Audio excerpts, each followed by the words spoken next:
Welcome to another exciting episode of Gem Collectors with Shawn. I am that Shawn. Of course, on the control board, we have Asif. On the camera, we have David. And yeah, this time around on my right, left, and all around me is the Raven. When she's not helping other vendors, moonlighting, no. She's a great help, actually, so much so that she is wanted by many. And boy, I tell you what, backdrop always looks a lot better when you know that she has done it. So, okay, so we have what I meant to say to all of you when we just recorded the show this past Monday was that there would be a abbreviated time period. And for those of you that wanted to answer the trivia questions, you had to get them in kind of quick because we're recording this show on our regular Thursday. So you really only had kind of Wednesday to answer the trivia questions. And but you've been around with me for a while. For those of you that have, you should kind of know the routine, but I'm still blaming it on me. You know, it greatly improved those of you who answered sooner than later because your odds of winning went up because we don't have as many comments to go through due to that shortened time frame between shows. But here's the guaranteed thing. You're going to have another show. Well, you're watching it Monday. You have another show. So, that's the good thing with putting the shows when we record them close together is I don't have time in between to do anything stupid and trigger those long COVID symptoms again. So, yeah, there we go. Have always neat, interesting things, but we also have sale items today. And some of these items I really can't imagine what they would sell for at a regular show that is available to all of you. You know, your local rock and mineral show put on by your local hobby club, or the bigger shows even that are sponsored by some of the bigger well, I always want to use the term producers because I'm in the TV business, but promoters, by the other promoters. And those may usually only wind up to be in like your bigger cities. But even at those shows, I am so well acquainted with, it doesn't matter if it is a tailgate show or if it is the big Tucson show. I have been to it. Tucson, I don't know. I stopped counting at 10, going there, having been there 10 times. Stop counting at 10 times. The Vegas show, the Raven and I, we gave it a couple of goes, and because it wasn't as rock and mineral oriented, I had to do it for my jewelry store. But I tell you what, I'm just going to lay it straight. Vegas was not for us. We're more about reality. And when you go to Vegas and you see, let's see, the Sphinx or the Eiffel Tower, or, you know, you have to come out the door and they have these misting hoses going to bring the temperature of the desert, because that's where they built the city. The gangsters did. Come on, let's face the truth. In the middle of a desert. And so they have these to keep the air cool enough so you can stand out there long enough to wait and get your taxi. The whole thing was so fake.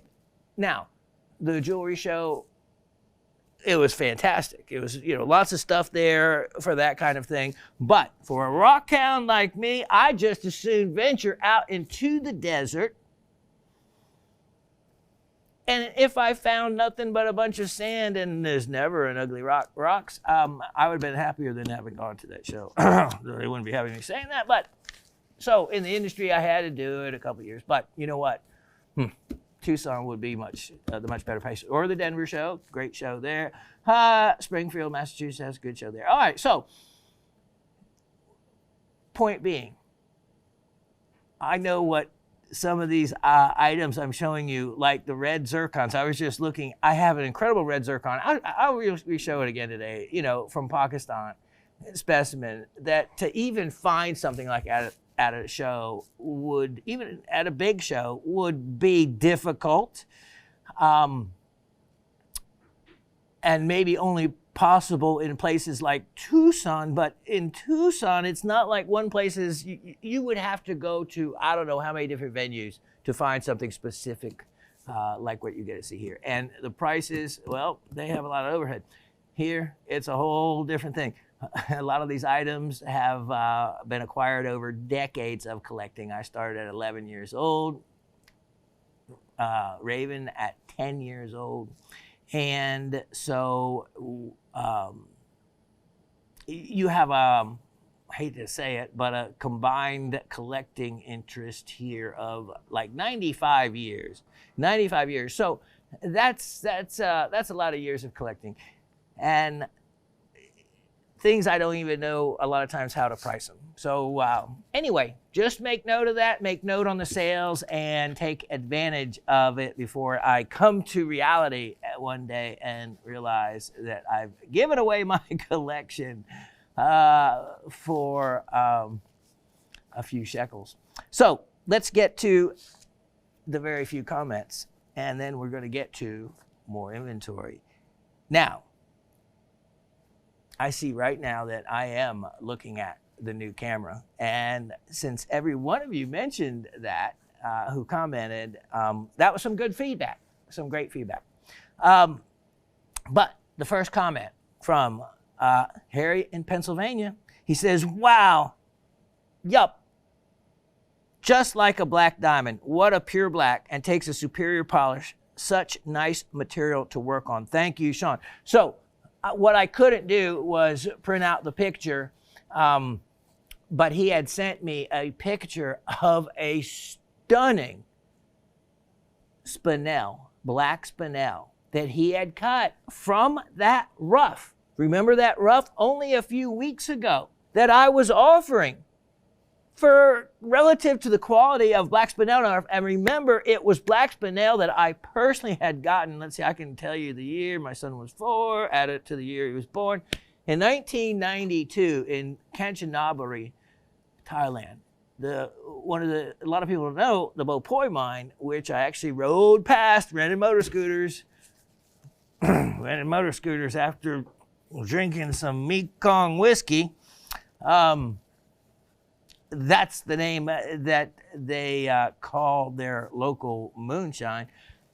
But everything turned out all right. That was at night.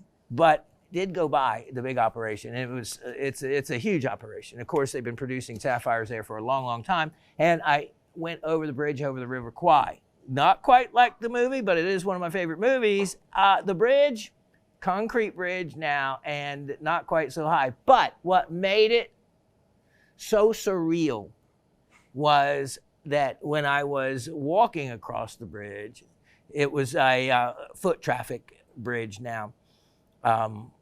Railroad track still went across it, but it was just open for foot traffic. I looked down, or you could push your scooter across it if you wanted to. I looked down into the river, and there was a mahout washing and scrubbing his elephant.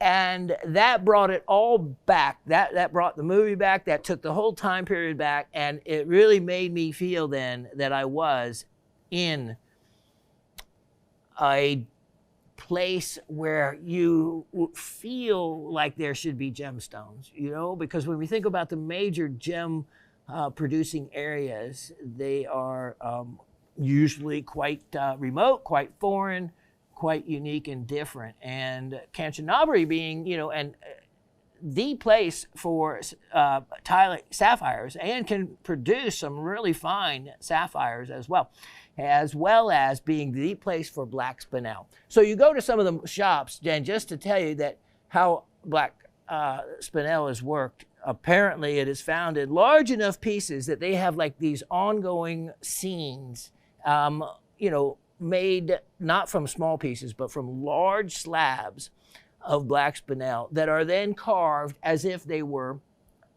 a type of jade, nephrite or jadeite. And they're murals and a scene, and it kind of tells a story as you look across, and the intricacy and the detail. And here's why. Spinel, due to its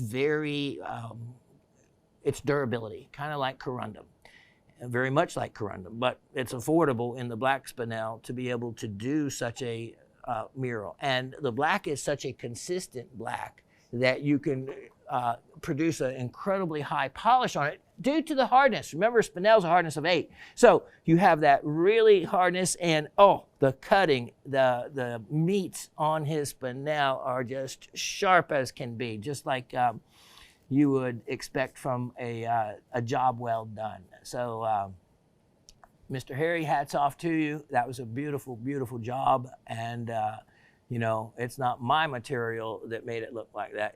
Was your talent that took the material, and it spoke to you, and you really did it justice. So beautiful, beautiful stone. Well done. And yes, I have had black diamonds.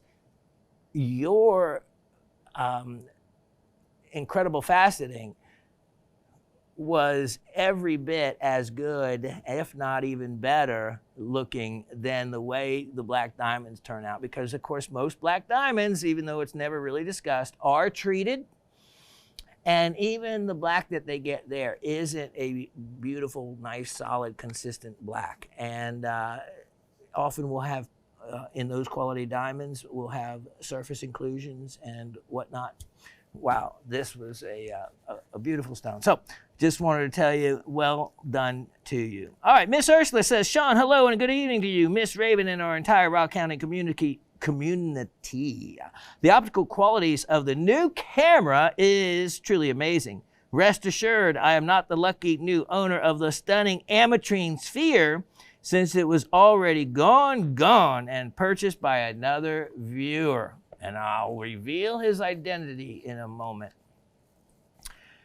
It was fun. Not only, you know, of course, someone like, of course, Asif, who's the director of production, whose really whole job is giving you the best possible show he can, not through words like me and information, but through the quality and content of his camera operators and the equipment that he uses to bring you that content, and always working to do the best he can. And so these comments, if I were Asif, would make me feel pretty good that it is noticed, that kind of work is noticed. And I know I really appreciate it. And so we had so much fun on with Asif getting to play with the new camera, and with all of us actually getting to see the geology side of it, you know. So once Asif saw the bubble and beamed in on it, then he knew what to look for, and we made all those adjustments. And boy, it was like I was needing like 3 hands to hold the sphere and the flashlight and that. But it turned out pretty cool, I think. And obviously, the whole idea, unfortunately for me, because I don't have it anymore, the ametrine sold, which is in the end result. We were able to bring you enough of quality presentation of a extremely hard, and that's why I mentioned Asif. I said to him, we were probably the only network that has ever done that in the quality and clarity that we presented the anhydro to. And you know, when you look at it in the actuality and see actually how small it was, to be able to actually do that without it all shaking and everything, yeah, team effort. And with that type of inclusion, the equipment certainly was helpful. But I'm sorry, Miss Ursula, I wish I had more of them, but I don't. Anhydro is referred to as a water bubble in a mineral specimen, while the twin crystals of stilbite are known as bow tie. Which are the answers to the trivia questions, which I'll go over right now? The trivia question 1 was, in a mineral specimen, what is a water bubble inclusion called? Answer being an anhydro, or an anhydro specimen. A twinned crystal of stilbite is referred to as a blank. What kind of formation? Answer being a bow tie formation, because it looks like just like a bow tie when you have both sides of the twin crystal visible. All right, so those were the questions and answers. Miss Ursula getting both of them right. Congratulations again to Mr. Asif on obtaining this important equipment on behalf of GSN, and I am certain your cameraman are going to enjoy working with such a fine instrument. Best of luck to all. Sincerely, Miss Ursula. P.S. Your sense of humor was noticeable, and you took all of the comments in stride. Thank you. Mr. Harry in Pennsylvania goes on to say, hey there, Professor Shawn and the Raven GSN gang and those awesome support people behind the scenes, especially Asif and David. I want to start with, if there was ever any improvement to be made to your show, well, you guys hit the nail on the head. I have never, ever seen photography on minerals and specimens like you guys pulled off today. That was just incredible. My hat's off to you for choosing that particular camera system. That's just incredible. I mean, totally incredible. Okay, and on that note, I must compliment you on how puffy your hair looks. It looked very nice today. And I must say, am I glad that last week's show we left no geodes homeless? No, they all found a home. I don't know who all know it, but nobody came to fessing up as to who got those, but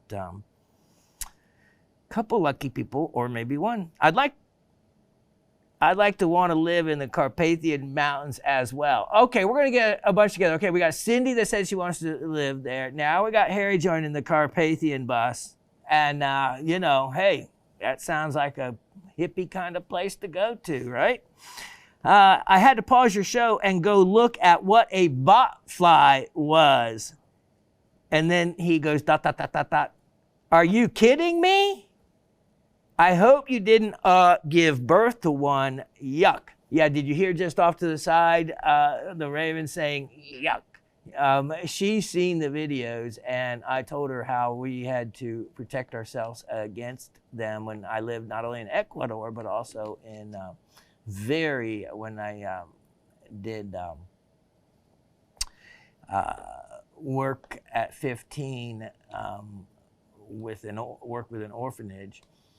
And it was very tropical there too. And yeah, and the only thing, once the botfly lays its little egg in you, there is really no way to extract it unless you let it run its larval life process out. Then they're removable. But if you have never seen something that would make a science fiction movie look timid compared to what will actually grow in your skin that will leave a hole left in you until healed, go look up the BOT, botfly. Wicked critter. And so, yeah, glad to see that that Harry, you were curious enough to go learn something new every day, and your learning for the day was about the botfly. Well, I really don't have much to say. I am still glowing with glee from that awesome camera work, and especially the anhydro bubble, and maybe just too dog tired. So on this happy sleepy note, I will answer the trivia and call it a night. Question 1, how much wood could a woodchuck chuck? I can actually say that. How much wood could a woodchuck chuck if a woodchuck could chuck wood? How about that? I could do the Sally sells seashells by the seashore as well. But if you're going to talk for a living, you got to not trip over your words as often as is possible. Whoops, wrong question, he says. What is a specimen of water bubble and it called? Anhydro. Am I supposed to figure that out? See, I told you it was an easy one. And then a twin crystal of stilbite. except since you're being so picky, Mr. Harry, you wrote stick bite, but I'll credit you with still bite because I don't hold against typos because I know I make enough of my own. It's called a bow tie formation, or was it a doublet? I'm kidding. Well, I'm going to go call this night bedtime with botfly nightmares. Don't forget to take the garlic. So long, happy people. God bless you all and bless you beyond all measure. And Mr. Harry, I hope you sleep well every night and leave the botflies to the tropical forests and latitudes. Luckily, they don't live up here. Let's see. Miss Cindy says, hello, Rock family. You guys did it again. Wonderful show, Shawn. I really like that new camera. I had trivia envy over the rhyolite from Mexico.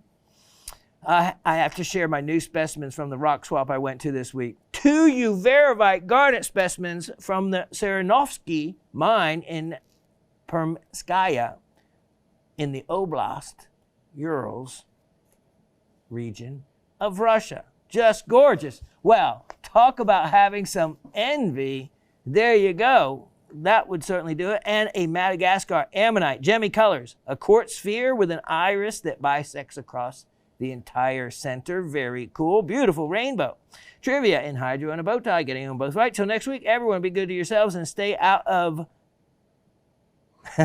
and stay safe out there. Yes, I need to include that word. That was the important one. The Russian Uvarovite garnets, which are a chromium calcic garnet, are stunning.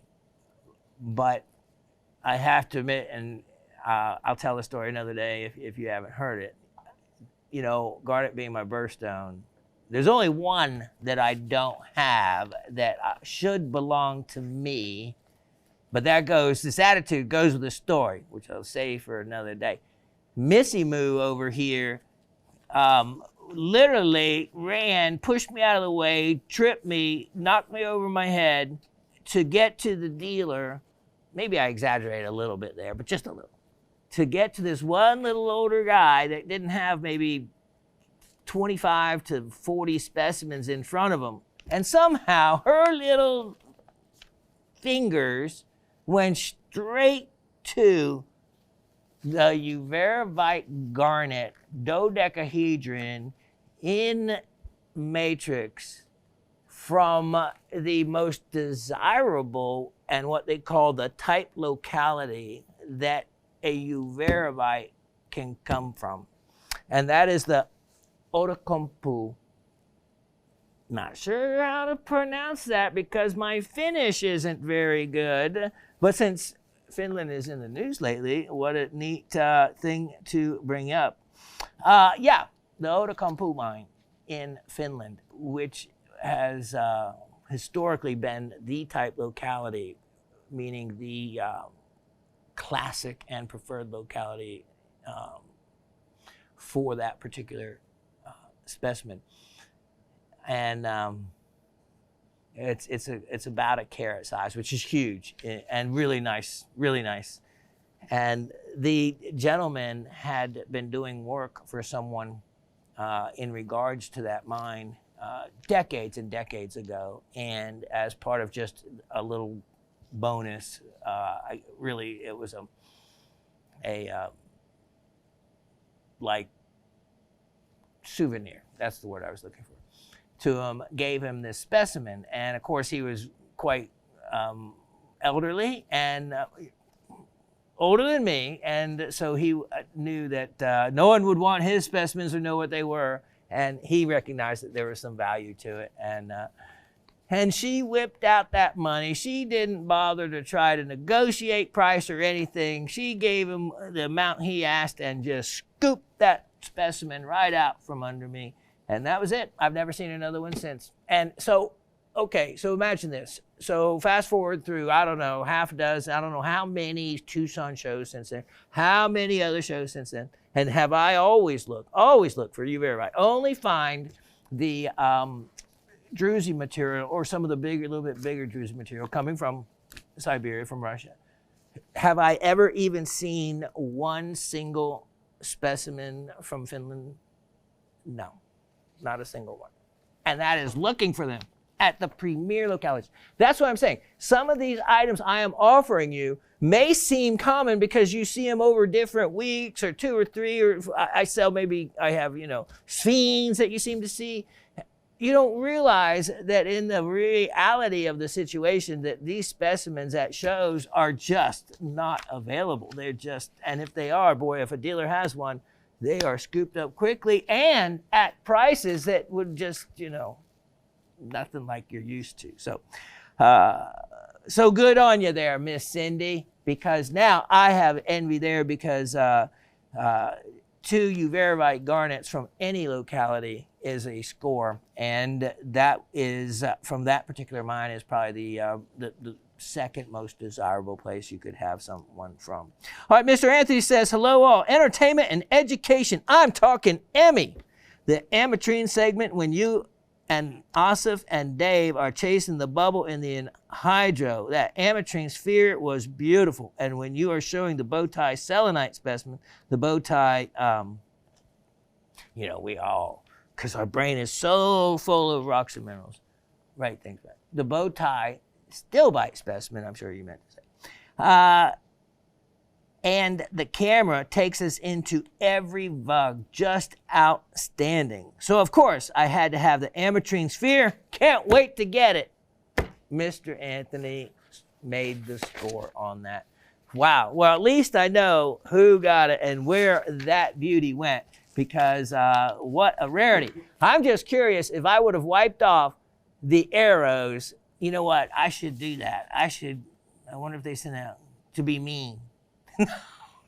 Wipe the arrows off it and then see if you can find it on your own. Well, for as much camera work on as we did on it, you probably should be able to. But I don't know. I made it easy for you, put it that way. But seriously, I really enjoyed seeing you get pumped for a show on every level. You and the crew shine. Eyes down, because that's where the rocks and minerals are. Miss Elisa in Florida. Hello, Professor Shawn, the lovely Raven, the GSN crew, and the Rock family. Wow, Professor, your show was awesome.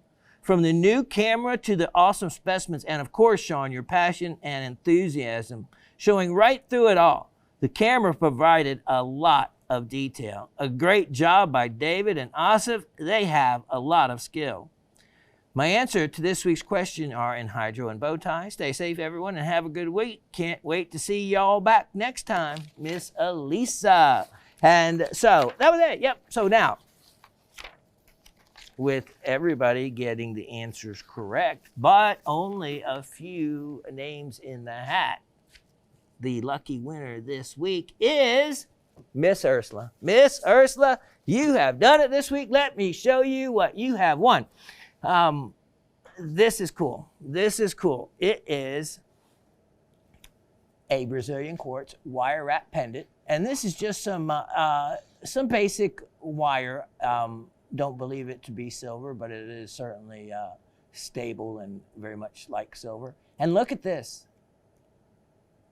Very cool, nice, simple wire wrap, really showing the crystal off. And so, the magic and the piezoelectric and pyroelectric properties of quartz. I know that you know a lot about the metaphysical part of crystals and whatnot. So this one will be a really fantastic one for you to wear.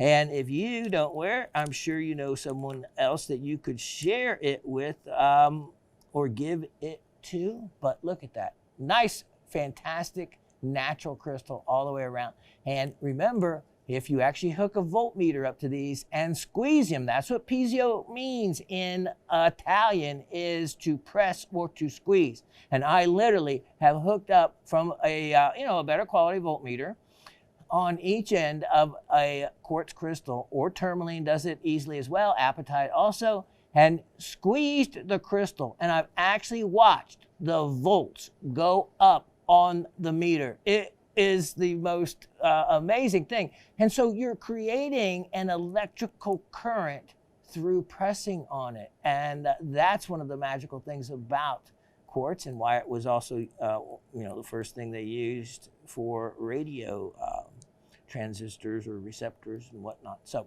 yep, there you go. Congratulations to you, Miss Ursula. All right, let me tuck this one away. We'll be right back.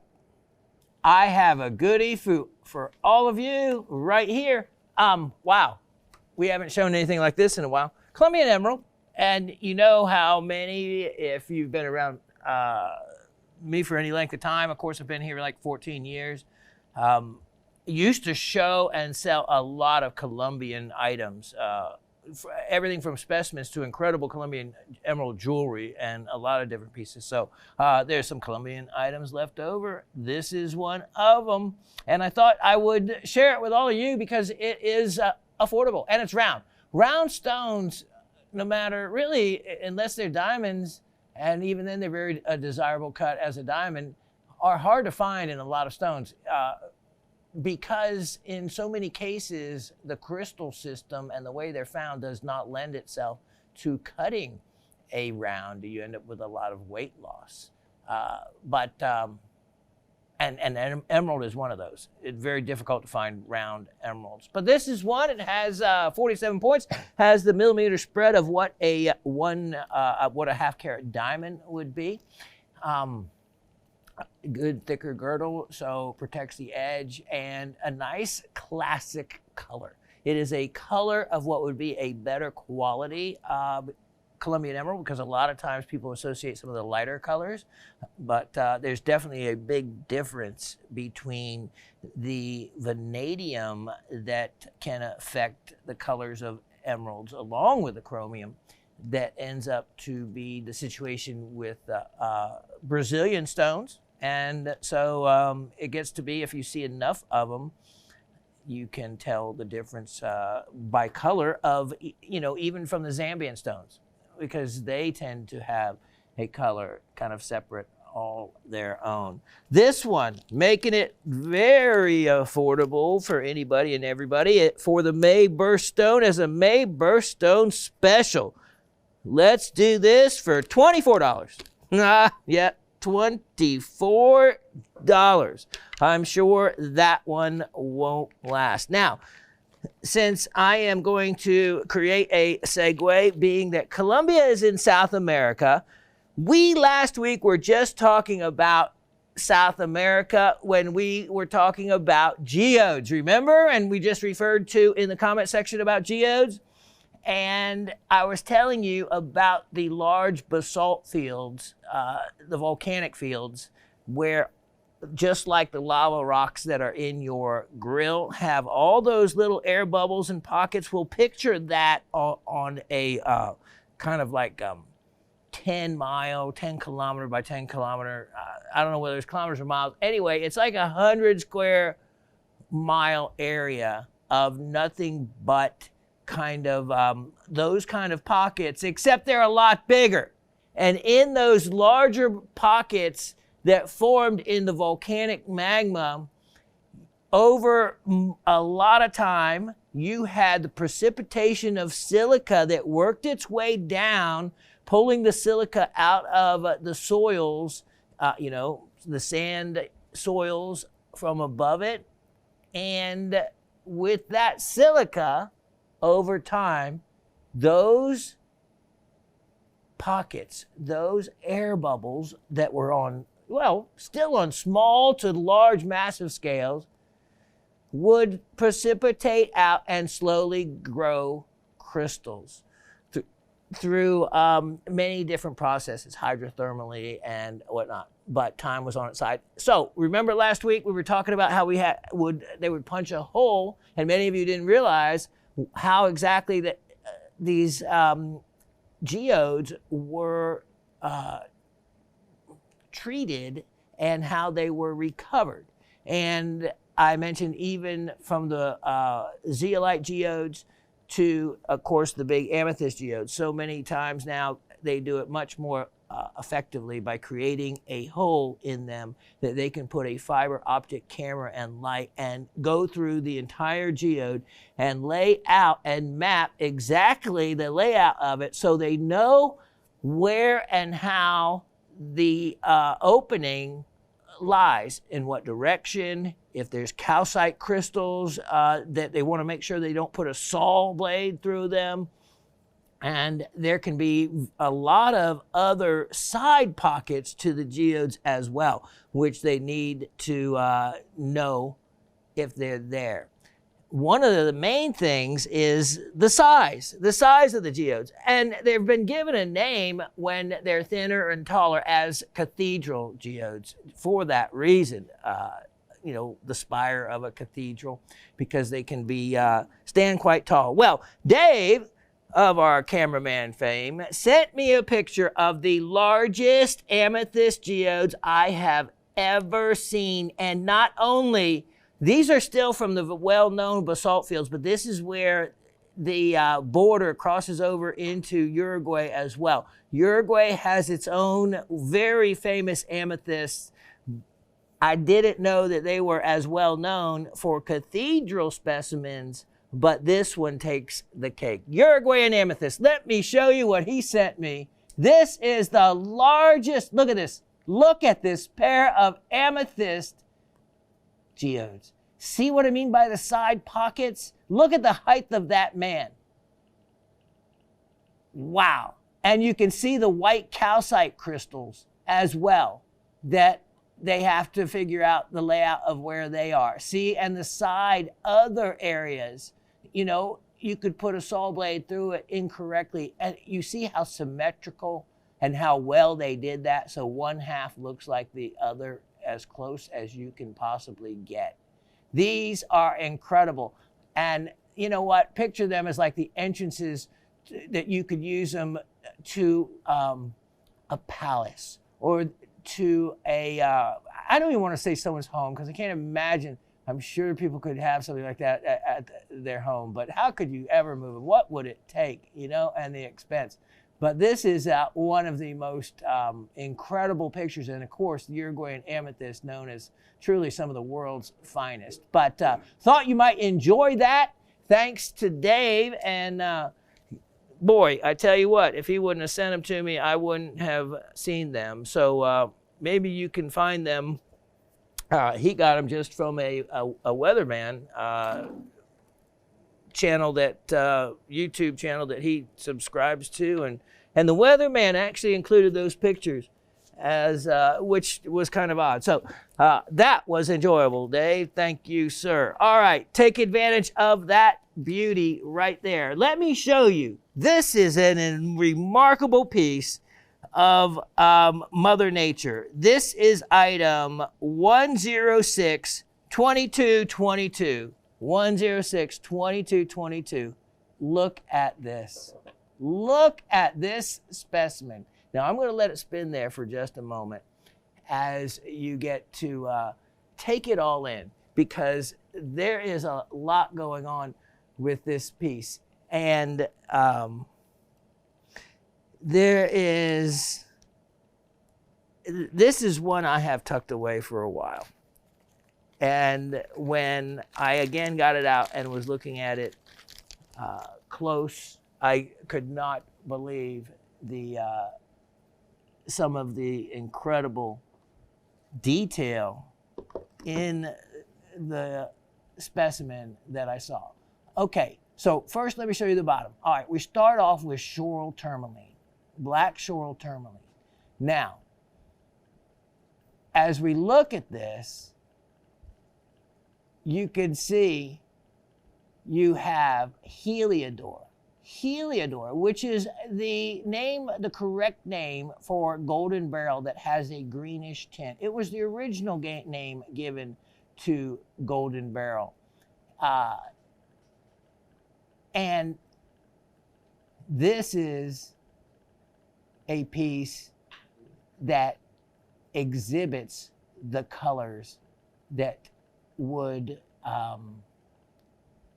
be described as true Heliodor. I love specimens when you have these clusters of crystals that go in all kinds of directions. Now, as we take you in closer, look at the top of this particular crystal, and this is where the fun really starts. This is where I got out my loupe and just started looking down into not only the tourmalines that are embedded, let me get my pointer out, embedded in and growing within the crystal, but then all of these, let me set this down. Look at that. Look at that spray intermingling with the golden beryl. So you have black Shorel Tourmaline, and as you look,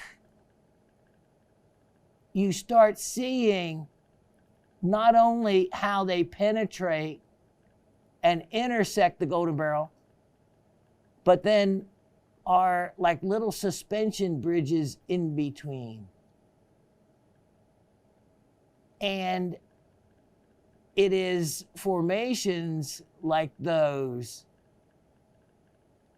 like look at that one right down in there, that really make a specimen aesthetically attractive. Look at that. Look at that.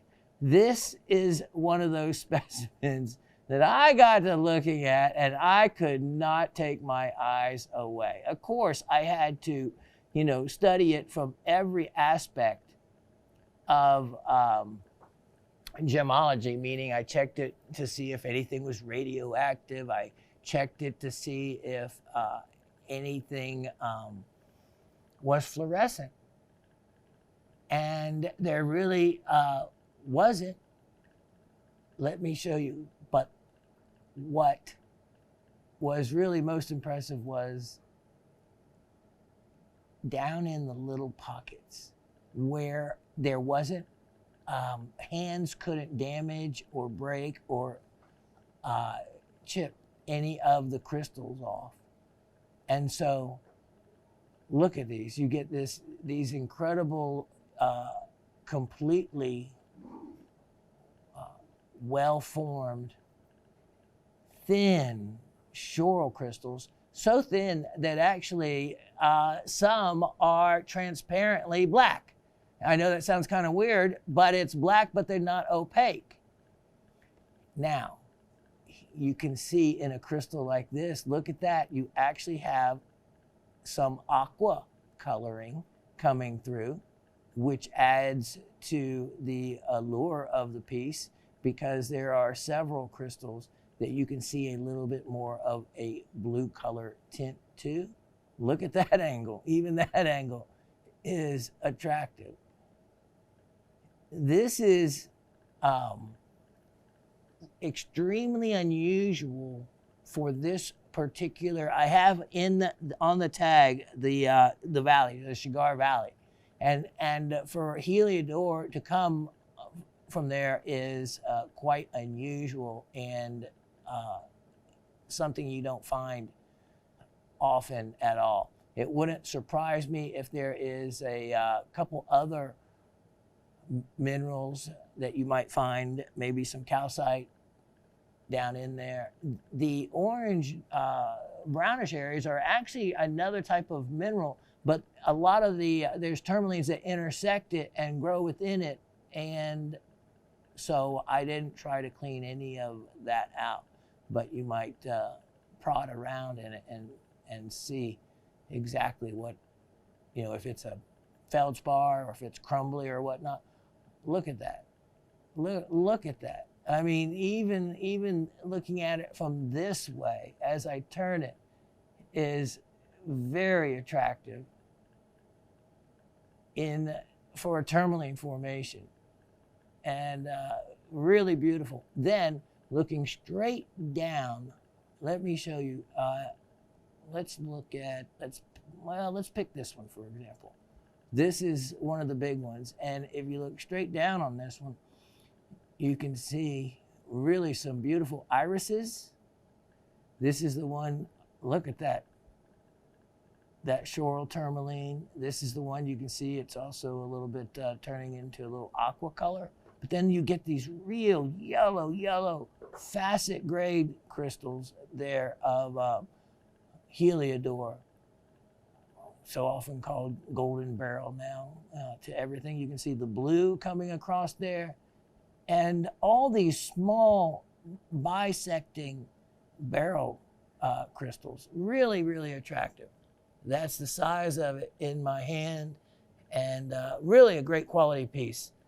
And yeah, that's turning loose of a special piece of ours. And out of all the different aqua I had bought from Pakistan and the Gilgit area, which was a lot of aqua over the years, this was the only one that was Heliodor out of all of it. So that told me something there. And in my further research, same thing goes, was even on Mindat and the other resource, when you look it up for locality, just very, very few items that were Heliodor at all. So a really excellent opportunity to pick up a very aesthetically attractive piece for not a lot of money. You ready for this? How about this? A fraction of what you would see something like that for at a show. Let's make this one only $98. Only $98 on that. And remember, that is golden beryl, a lot of facet quality, beautiful with just tourmaline. It is not like it's a lot of matrix. Both of the main minerals are well known and a very unique piece. And when you get this in your hand and are looking at it further, literally hours can be spent looking down into it from all kinds of angles, and to see if you can't find something small and that you wouldn't have normally picked up on, or that I saw, and get an extra bonus. Also, check all those crystals. You never know when you may find a water bubble. Truly. 106 2722. 106 2722. Now, let me show you. This is one of those specimens I was talking about in regards to looking at it and finding something that, a little something extra that I didn't expect. And all right, first I had to figure out, because this came in an estate buy with a lot of other items. And a long time ago, as a matter of fact, I've been selling stuff from this one large purchase I had made to you guys for many years. And so I'm getting to some of the smaller items that were in that batch that I just had kind of set aside. Well, this was actually easy to locate and find the information because it was very specific. I knew it was barite and I knew it was blue, and then there was an accompanying mineral I found with it. And let's see if we can't go in closer and show you what I discovered. What I discovered, besides the two-tone barite, was little clusters, and you can see one right here, I think, of dog tooth calcites. Yep, there's some of the calcites right there. And let's catch different angles on it. There we go, you can see it. There's the dog tooth, which is, oh, look at the reflection coming out of those. I didn't see that before, even looking at it. Wow, camera work. Look at that, dog teeth, known as a scalenahedron in crystallography terms. But better yet, let's look back behind there. Let me get my hand out of the way. Look at this crystal. Let me get my pointer right there. Look at that. Look at that beautiful calcite crystal. Then look at all these little small ones. Look at these small ones that are dotted around here, like that one right there. So look at the calcites tucked back in there. This became a journey of exploration in a specimen that I just had set aside without giving it a lot of attention for some time. And let's go in right here. And then when I was looking at this closer, wow, there we go, found so many more. Oh, you can see the iris from here. Bonus crystals in the calcites. Look at that iris reflection from a little crystal from way back there. And let's see if I can find, look at the little ones. And there's an overhang. Look at the crystals tucked. Oh yeah, let's look back in here. So isn't that amazing? You have barite, and then look at those calcites coming in and growing afterwards. And here's the neat thing about a specimen like this. I'm trying to find the overhang. In other words, back underneath the edge of one of these crystals is a really neat growth. Oh, let's look right back in here. Growth of other calcites. And yeah, see, there's some growing underneath the edge of that one. And then looking down here, you have more calcites tucked away there. There's, oh, look at those. Look at those. There we go. There's one of the ones that really nice, great clarity, fine, sharp point. And it looks to be twinned. Look at that. You see how both are coming out from the base? Oh, absolutely. There we go. Look at that. That is a twinned calcite crystal. How cool is that? So there's these crystals that are nonstop. First you only find one or two, then you get to looking and they're tucked around all over. All right, so you have barite. And it was neat when I was qualifying the barite and found the exact shape crystals in a specimen linked, of course, to a very specific mine. And it was a mine I was familiar with because I have been offering fluorite to all of you from Asturias, Spain for quite some time. And this is from one of the mines that the fluorite was also from, the Moscona mine. And this would have been mined in around the 1980s.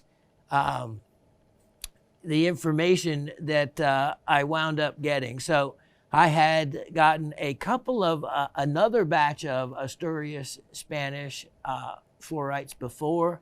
And so I was familiar with this material. And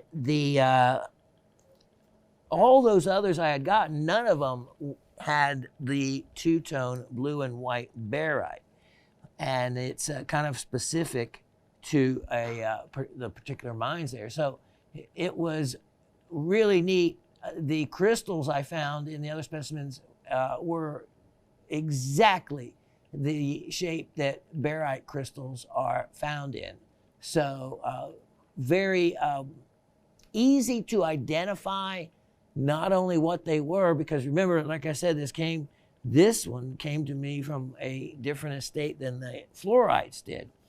But it was my knowledge of the fluorite collection that led me to be able to identify this locality very quickly. And when you find the grouping of another mineral with it that is found from the same particular location, and then you know and can pinpoint the particular mine. So I found several specimens that had the blue and white barite from that exact mine that had formed with the dogtooth calcites, and so you know then exactly where the piece has come from. Great item, great item. If you want to add to a barite collection or to an unusual collection, if you're collecting like the different barites or different combination specimens with the calcites there, it really makes it a neat piece. Price on it, only $48. Only $48. an excellent opportunity. Now, here is an excellent opportunity. Now, I have two that I'm offering, and I'm going to show you the smaller of the two pieces first. Item 106-2422. 106-2422. And here is, look at this. This is a incredible specimen of Danburite.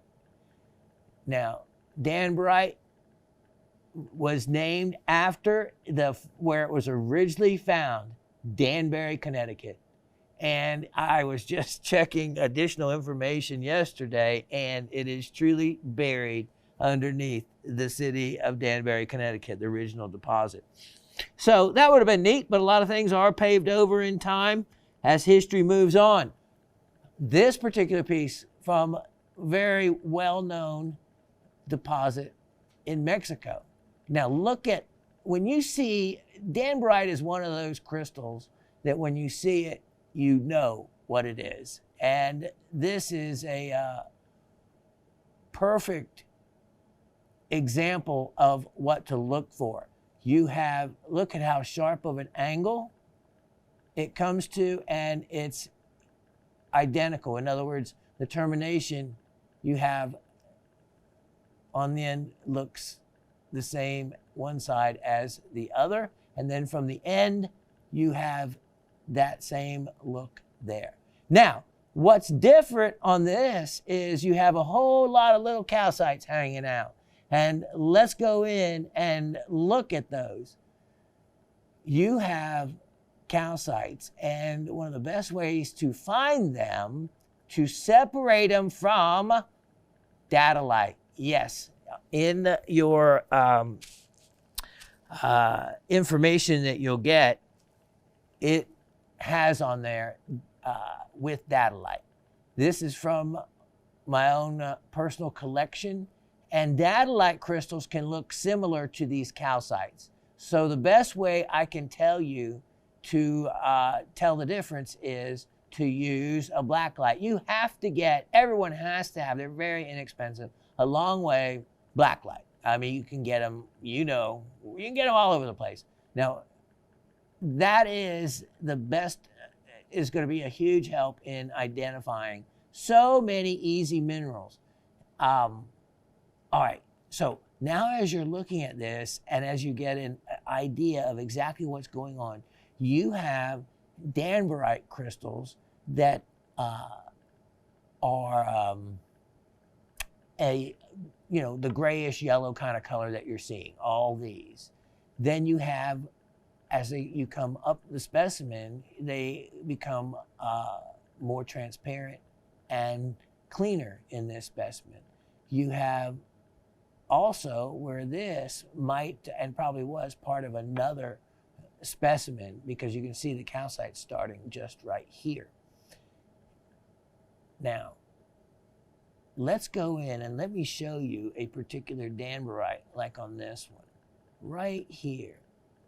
This is the Danburite that you're familiar with, that you have bought, and I used to have all kinds of large specimens of this material, faceted. And, you know, Gem Shopping has sold beautiful loose Danburite crystals for, not crystals, but the faceted stones that are derived from crystals. And you can see why, because they are as clear white as quartz, and they have a hardness of 7 to 7.5. And so this is one of those examples of how clean, even in this specimen, that you can find them. So you can find a really clean, white, clear specimen right next to an included Danburite. Let's go right back behind this one here, right there. I'm just still trying to find a, oh, see, here we go. It's another Danbrite crystal that I'm looking at, and I can tell from the crystal shape. But look at down here in that pocket. Look at all those crystals. Wow, what a lot of fun. But mixed in, there's going to be datolite. You have to look up the crystal form of dadolite, it can take on exactly the same color. Remember how many different forms calcite is found in? That's what part of the issue is. But dadolite does not fluoresce orange. So you can separate it that way and learn a little bit about dadolite, and then you can have fun figuring out what is what. This specimen displays in several different directions. You may want to figure out what's best for the way you want to display it. You have those really large crystals of Danburite and those calcites. That would be something to show off. Maybe a stand needed. But nevertheless, the price is what is going to be stunning on this for you, because I have this sale priced. Can you believe it? Danburite like that on a sale priced $58. Only $58 for Danburite and calcite. And again, it is beautifully fluorescent. I mean, with as many calcites there, if you want a really strong fluorescent mineral specimen for not a lot of money, for something different, this is certainly it, because you can just see the calcites, and the majority of everything are calcites and not dadolite. I was just looking to see what that was right there. Check it out. This will give you hours of fun, like a barrel full of monkeys for to the rockhound lover, because there's a lot to sort out and enjoy. And again, that had me in the closet for a long time, looking at what was what, and yeah, how fun was that? Only $58 on that beauty. Okay, so you say, well, that's nice, but maybe something a little bigger. Let's look at 106, 23, 22. 106, 23, 22. And here we go. I have a bigger one for you here. Look at this. This one sits up nicely on its own, even angles back nicely. And all right, so remember, Danburite is a calcium like borosilicate. So it has boron, calcium, and silicon and oxygen in it. Kind of very simple chemical formula. Dadolite, it belongs to the gadolinite group, which I know a lot of you won't be familiar with that, but that is another group of minerals. So kind of a different mineral itself, but it is very similar. It's just a calcium hydroborate, very similar chemical formula. But it does create crystals with totally different properties and totally different look. And this one also from the San Luis de Potosí in Mexico, which that area exactly is well known and has several different mines that produce some of the same type of minerals. Now, let's go in and give you a look at this, because this has many, many tall skyscrapers of, look at that, of Danburite. Look at that, compared to this, my finger. Look at how big that crystal is. And what do you look for? You look for that triangular shaped termination on both sides. But this one, look at it, it's got a couple calcites hanging out on it, and that have formed up here. And of course, if you have a black light, you can, like put your finger on one, take a look at, put the black light on it and see if it turns orange or not. And then you know whether it's going to be dadolite or whether it's going to be calcite. Look at down in there, looking from above. Wow, look at that. How cool is that? Look at those crystals growing along the side. And, you can't help but to think when you get to looking at these, that look at how clear that actually is. I'm looking at that other crystal growing on the side, and I keep thinking I'm seeing another mineral, but it's just a really nice, clean Danburite, I think. You can't help but to think that, yeah, there could easily be other minerals associated with this that I haven't caught, probably in areas like this. Look at some of these reflections that you should check out. Look at all the Danbrites tucked away in so many different directions. But then the calcites. Look at the calcites. And, oh, I remember, because I remember the shape of this orange, and then I remember there was a different fluorescence back behind it. It might have been that or that. So that would be an area to check out. But you can remember it because of the shape that it fluoresces. When you're in the closet and it's dark. And then look at these formations right in here. Those were a couple other items you may want to look at. And then look at what other different minerals have been found at that particular mine and location. Here is some others. Those could be internal crystals. Look at that. Look at all the fun. And that is exactly what it is. It is fun. And why it takes me so long to inventory. Because I sit there and I learn along with you guys all of this.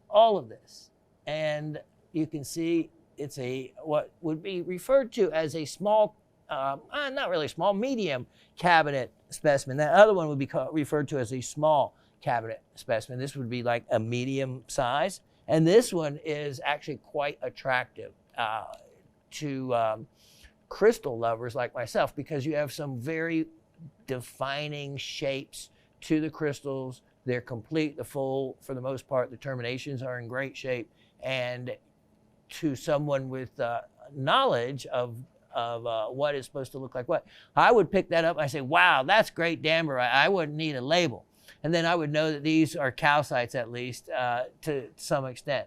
And so in the world of Danburite, when you see Danbrite crystal, it's one of those that, you can just tell. You just know it's Danburite. Kind of like something as easy as a tourmaline crystal when it's those three-sided ones, shaped.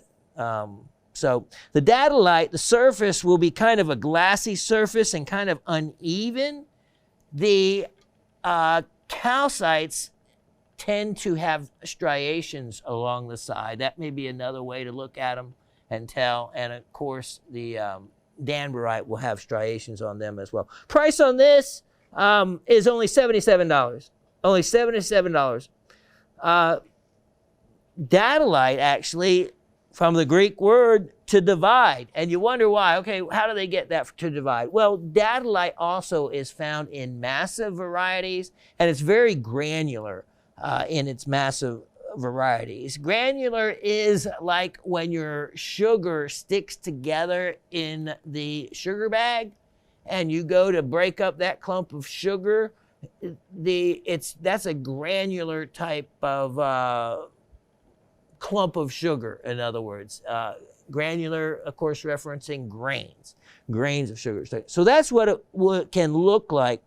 And so that's how the Greek word, maybe they found dadolite in a granular form first before crystalline form, and how it got its name was in for that respect, for that not the very nice way that I show you things in the crystalline form. A lot of these minerals are found in a much more massive common form that can be very difficult to recognize it. We can recognize crystals because of their shape, but once we don't have that shape, then we begin to get lost.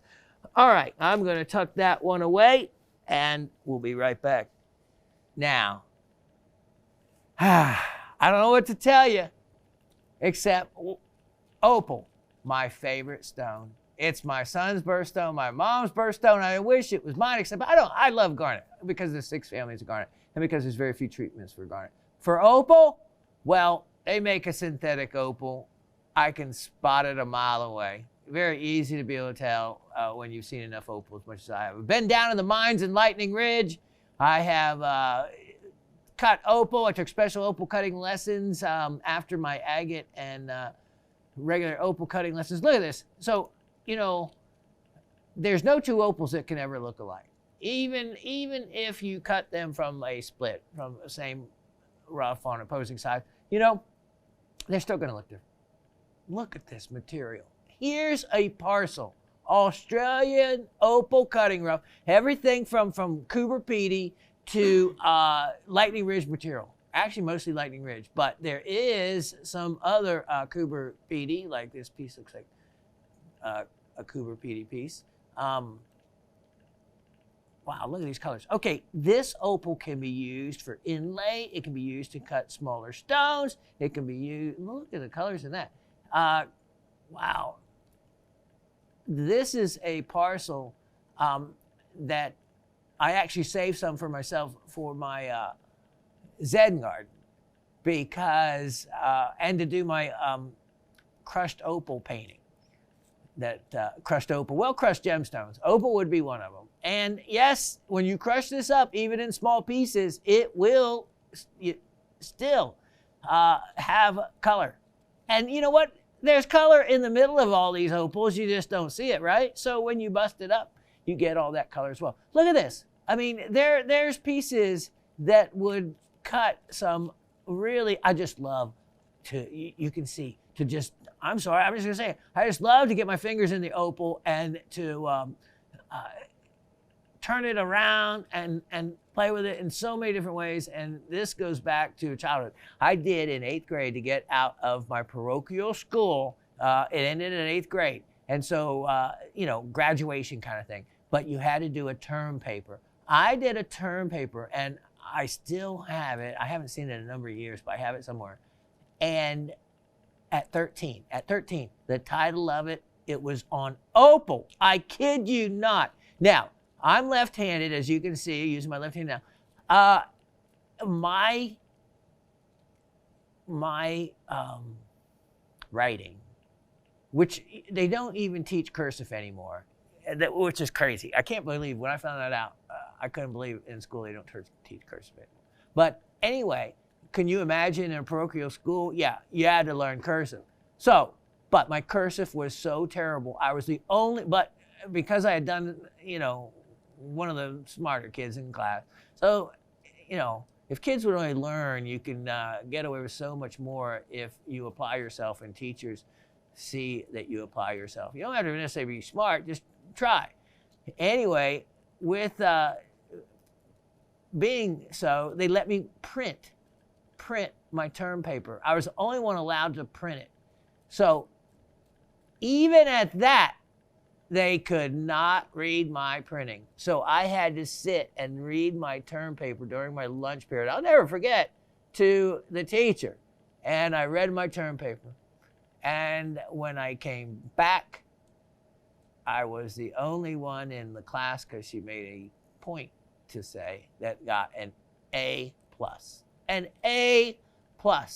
So if I can write a term paper at 13 years old on opal and get an A+, you know I gotta love this stuff. All right, here you go. This is how much I love it. I've acquired enough of it that I can offer this and share the love, share my passion, share my desire with 200 carats of this mixed opal for a price that I cannot imagine. But I'm going to anyway. Really? 200 carats. Okay. I don't know how or why, because one little stone could be worth this. I could cut out of it, but this will be... if you don't take it at this, I am definitely taking it back home.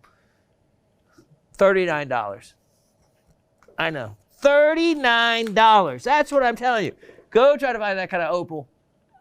Australian opal, $39. Now, Ethiopian opal? Well, you couldn't even find Ethiopian opal for that. As a matter of fact, and that I know very well. I just love playing it. Ah! Okay, let me move on. This is one of those items that I said, if I actually sold it for this, item 102-9721, 102-9721. Here's another one of those specimens that it is like, wow. That would sure be a very difficult one to find if you were going to go and say, okay, I am going to go to this rock and mineral show, and my goal is to find red zircon from Pakistan, and I want to find it for less than $100. Well, good luck. Good luck on finding one piece. Then to find a piece like this, look at the size of these crystals. Look at the gemminess. I mean, look at that. Okay, so this is where crystallography becomes important. And you should know this by now about zircons and roughly the shape. Because if you know the shape of the crystal, then what you don't see, you can often interpret as what is below the point of what is what you can see. So that can give you a hint sometimes as to what's really underneath the mica schist if you were to take it apart and want to cut it. But also, let's say you were wanting to do a specimen preparation on this and to bring out more of the crystal.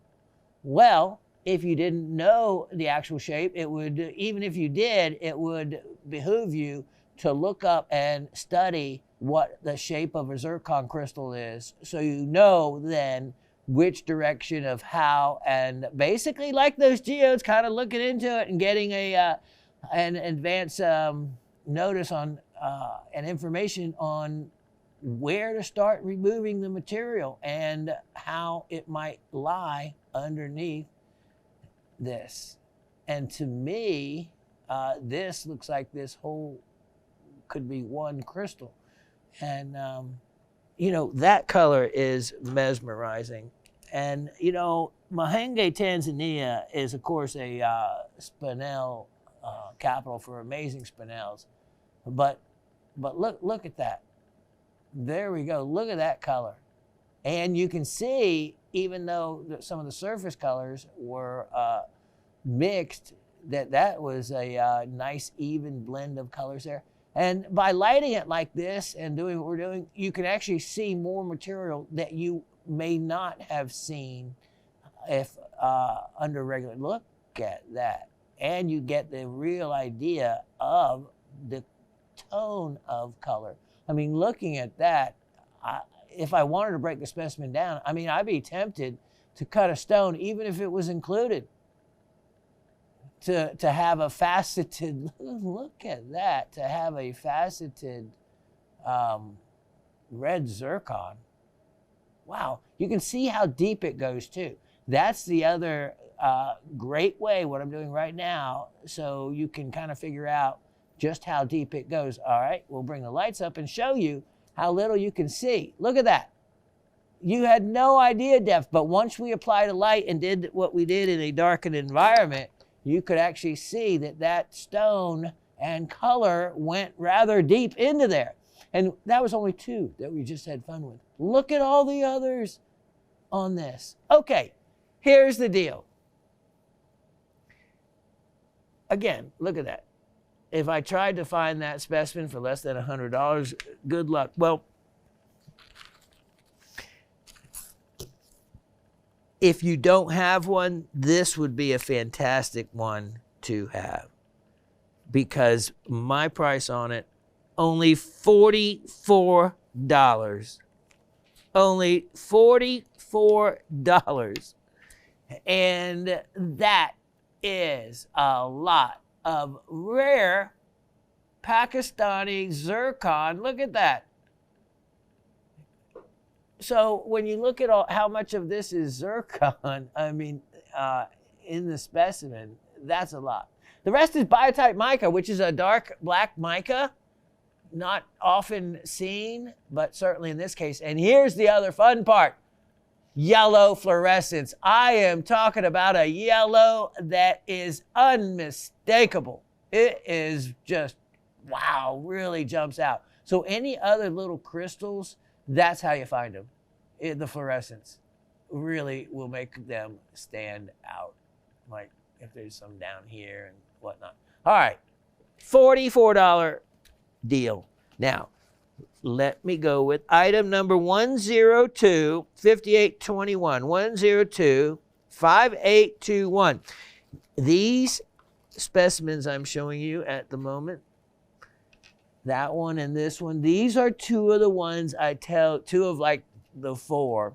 I have always mentioned that if I show them and you don't have them, you better make sure that you take advantage of it and get in on them, especially at the way I've been pricing this, because they are hard to find. And I bought the Miners and Season of his Seasons take.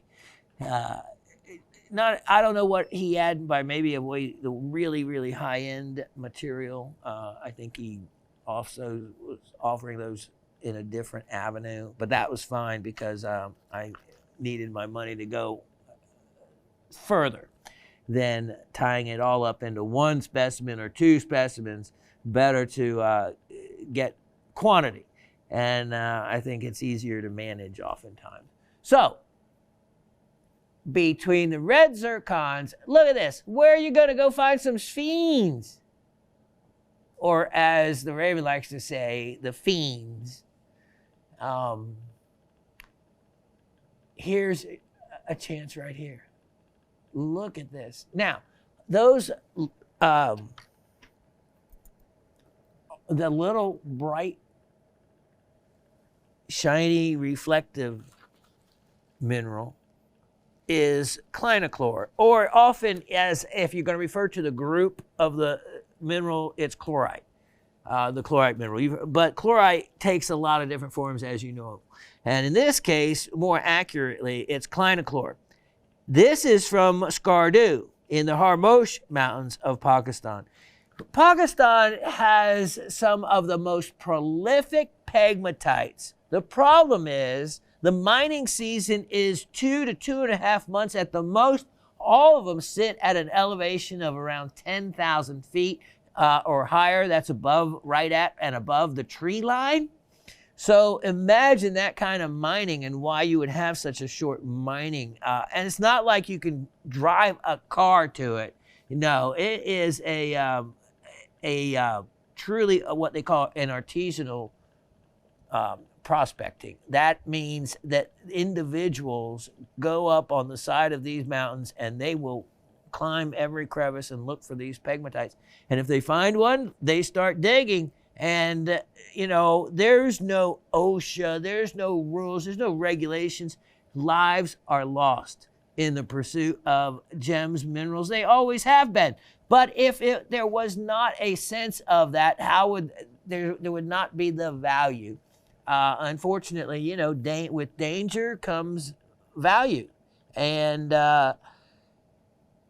so, you know, for me, I'll be the next man down. And Asif knows because we were talking about this gentleman a couple years ago who I was getting a lot of material from. And he said, I have pictures. We have pictures straight from his little tiny hotel room where he'd have his suitcases of minerals that he'd be starting to go through. And so it was only about a 2-month period of time. At the time, now it's not politically reasonable to do, but at the time, We were invited, and it was one of those situations where we absolutely, very sincerely invited to go mine and go up to the mountains with them, go up to the mine with them during mining season. And anyway, that's the connection to this specimen. So it goes from there to me to you. And that's why also, and when I take, and work these deals on buying the entire lot, am able to offer these at the prices I am able to offer them, because this is not a kind of price that you will see for these kind of items if you can find them in a regular environment. So look at this. It's a beautiful, beautiful specimen. You have, look at this. Didn't even see this other side, did you? Adularia on this as well, which is in your description. Adularia, let's go and look at these. And one of the ways you can also tell this is black lights do a lot of good is there's calcite crystals. So you need to be able to separate calcite from feldspars, which they can look very similar, especially in the reflections. But there's a couple of ways. One of them is using fluorescent light. Look at it. So you have crystals like this, or you have crystals like these. Which are which? Well, Dave's probably getting pretty good at this by now, and since he has been hunting up moonstones. Here is one of the easiest things, is pick a very small spot, a difference in hardness. Mohs scale has them both.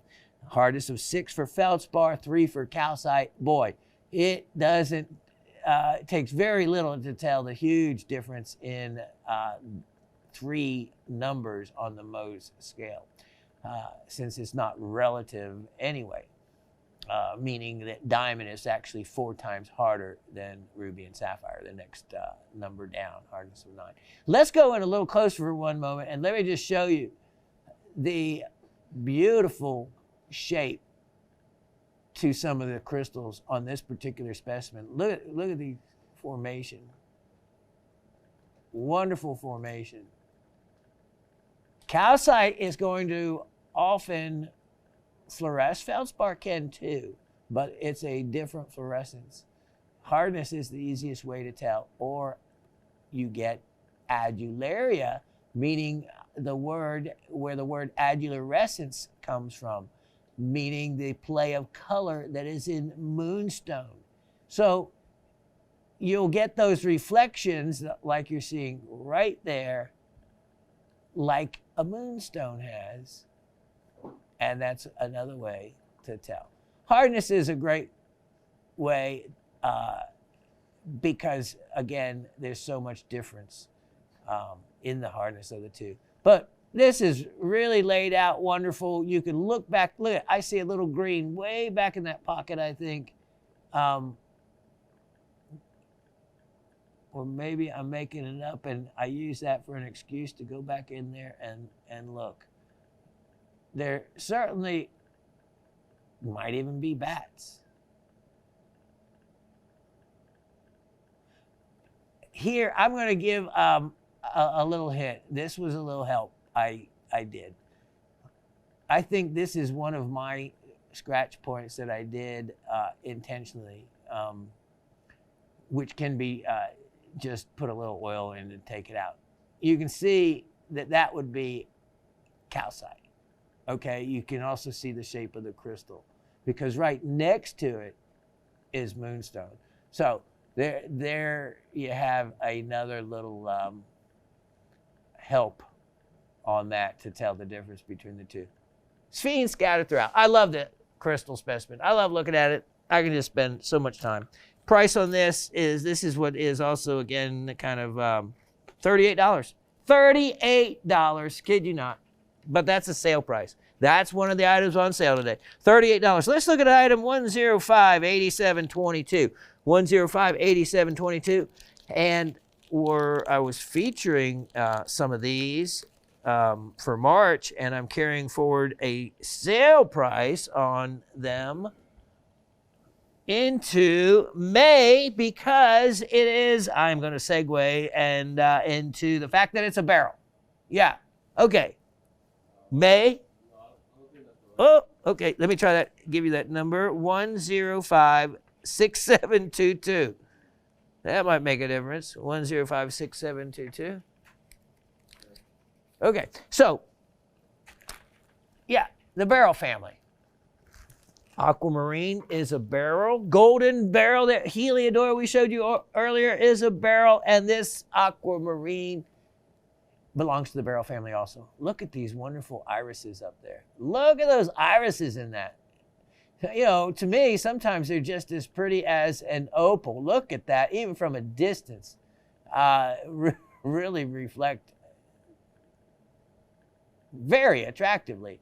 Look at that. That is facet grade quality aquamarine, natural color. And when you see through that, that's not in an internal inclusion. When you actually look, it's actually on the exterior of it. And look at that green color tone. Green color tone. I can make it all go away. I can just put it in some heat. And that's what they do. When you see that, you know it's natural color. You know it has not been through that process. Now, look at all the other crystals that grew alongside this. And yes, when we go in close, you're going to see where you had probably a hydrothermal solution that came through and actually ate away, it's called etching, some of the existing crystal, and then the crystal can either heal itself with additional beryl, or another mineral will fill in and grow, and it can be feldspar or whatever else is available in that solution that is depositing the beryl growth. And wow, look at that iris.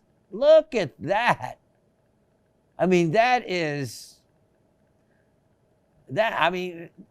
nature. That is nature doing that. That is not some special light. Look, what a piece. This is incredible.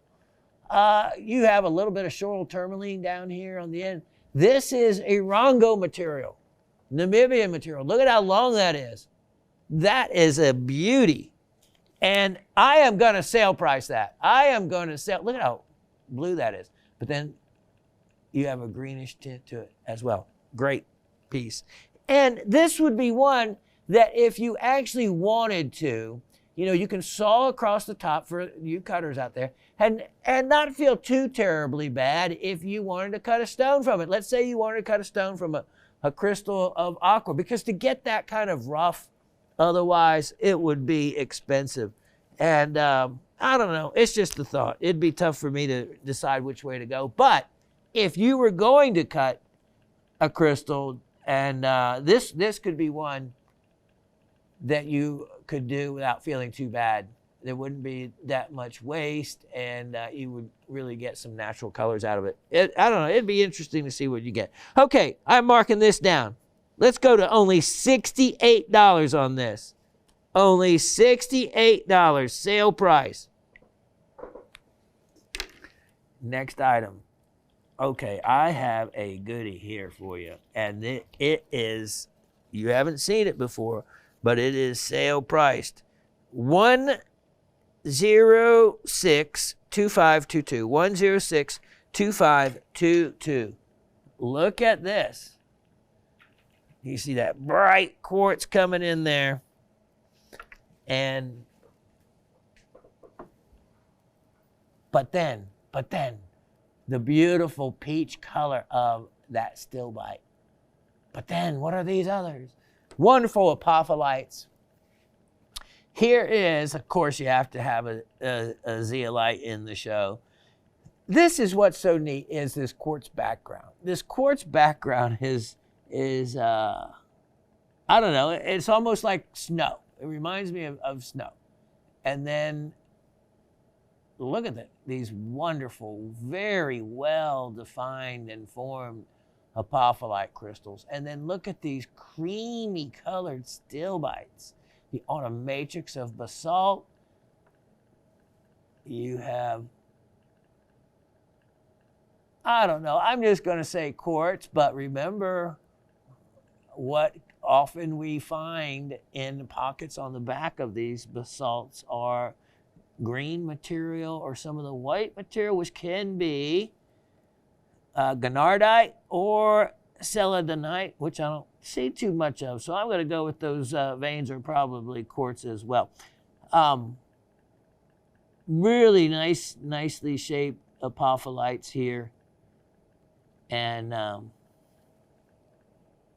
this actually stood up in one particular way at one time, but it might take a little tinkering for you to get it the way that you'd want it at home. But at this price, for this size look in a zeolite, wow. How about this? $38. Only $38. Big piece. Look at that. $38.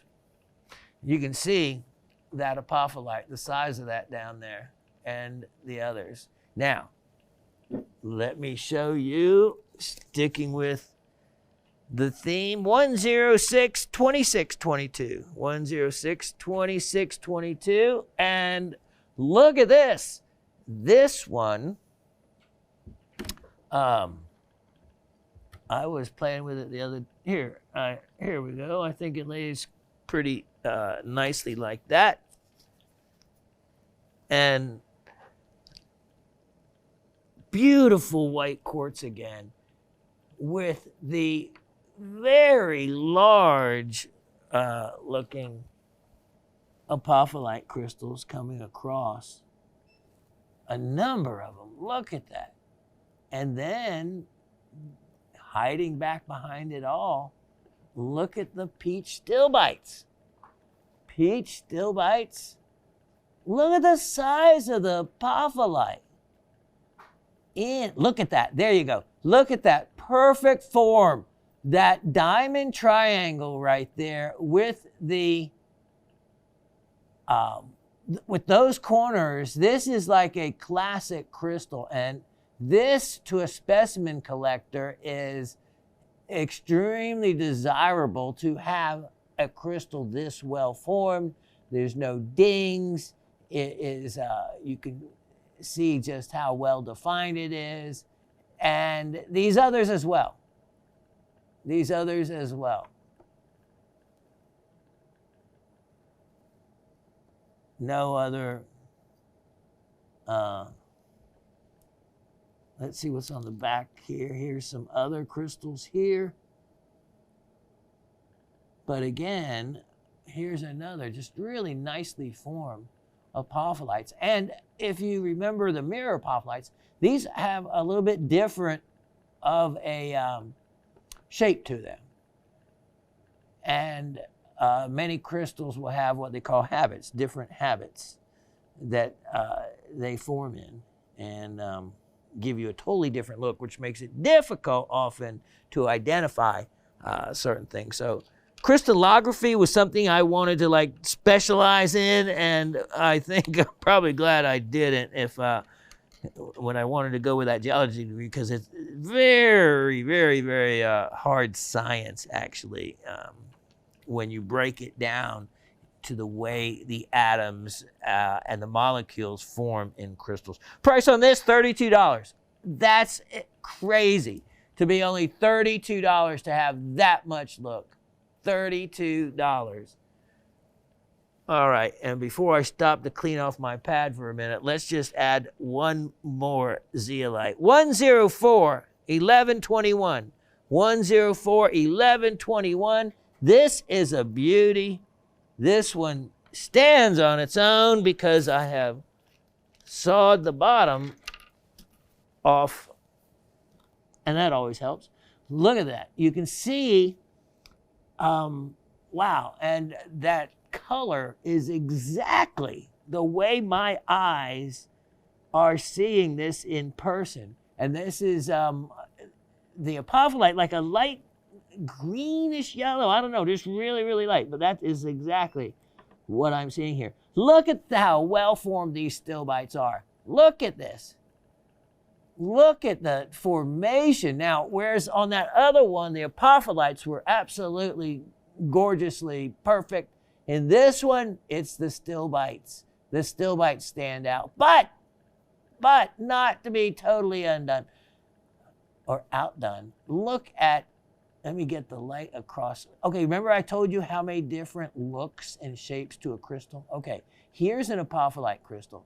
And I'm trying to, you can see the rectangular nature of it as opposed, look at that, there we go. There's the light on the surface. Look at that. That is, and look at that from the side, that is a rectangle. A completely different shape to the crystal than what we saw a moment ago. And these are all apophyllites on here, and I don't see any offhand that look so much like the other ones we just saw. These are a different form.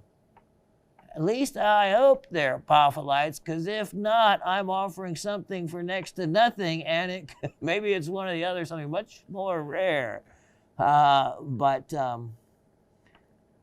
Yeah, as I start to look at this, it's interesting because all of these, like this one, see that? There we go, the light's right on it. It's square as well, it's a rectangle as well.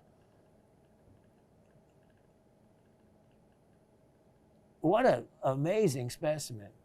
And look at how the formation of the stilbites are just perfect. And here, see, aesthetics. This, when you get additional crystal growth like this associated with these others, that's what you want. Look at that. That makes it really, really attractive. When I go, look at these others growing, apophyllates growing on here. Ah, there, look at that. Did I find something new? What have I found? What is back here that I did not? What are these crystals? Look at that. There is, look at those other little apophyllites, I'm going to assume. I don't think they're calcites. But wow.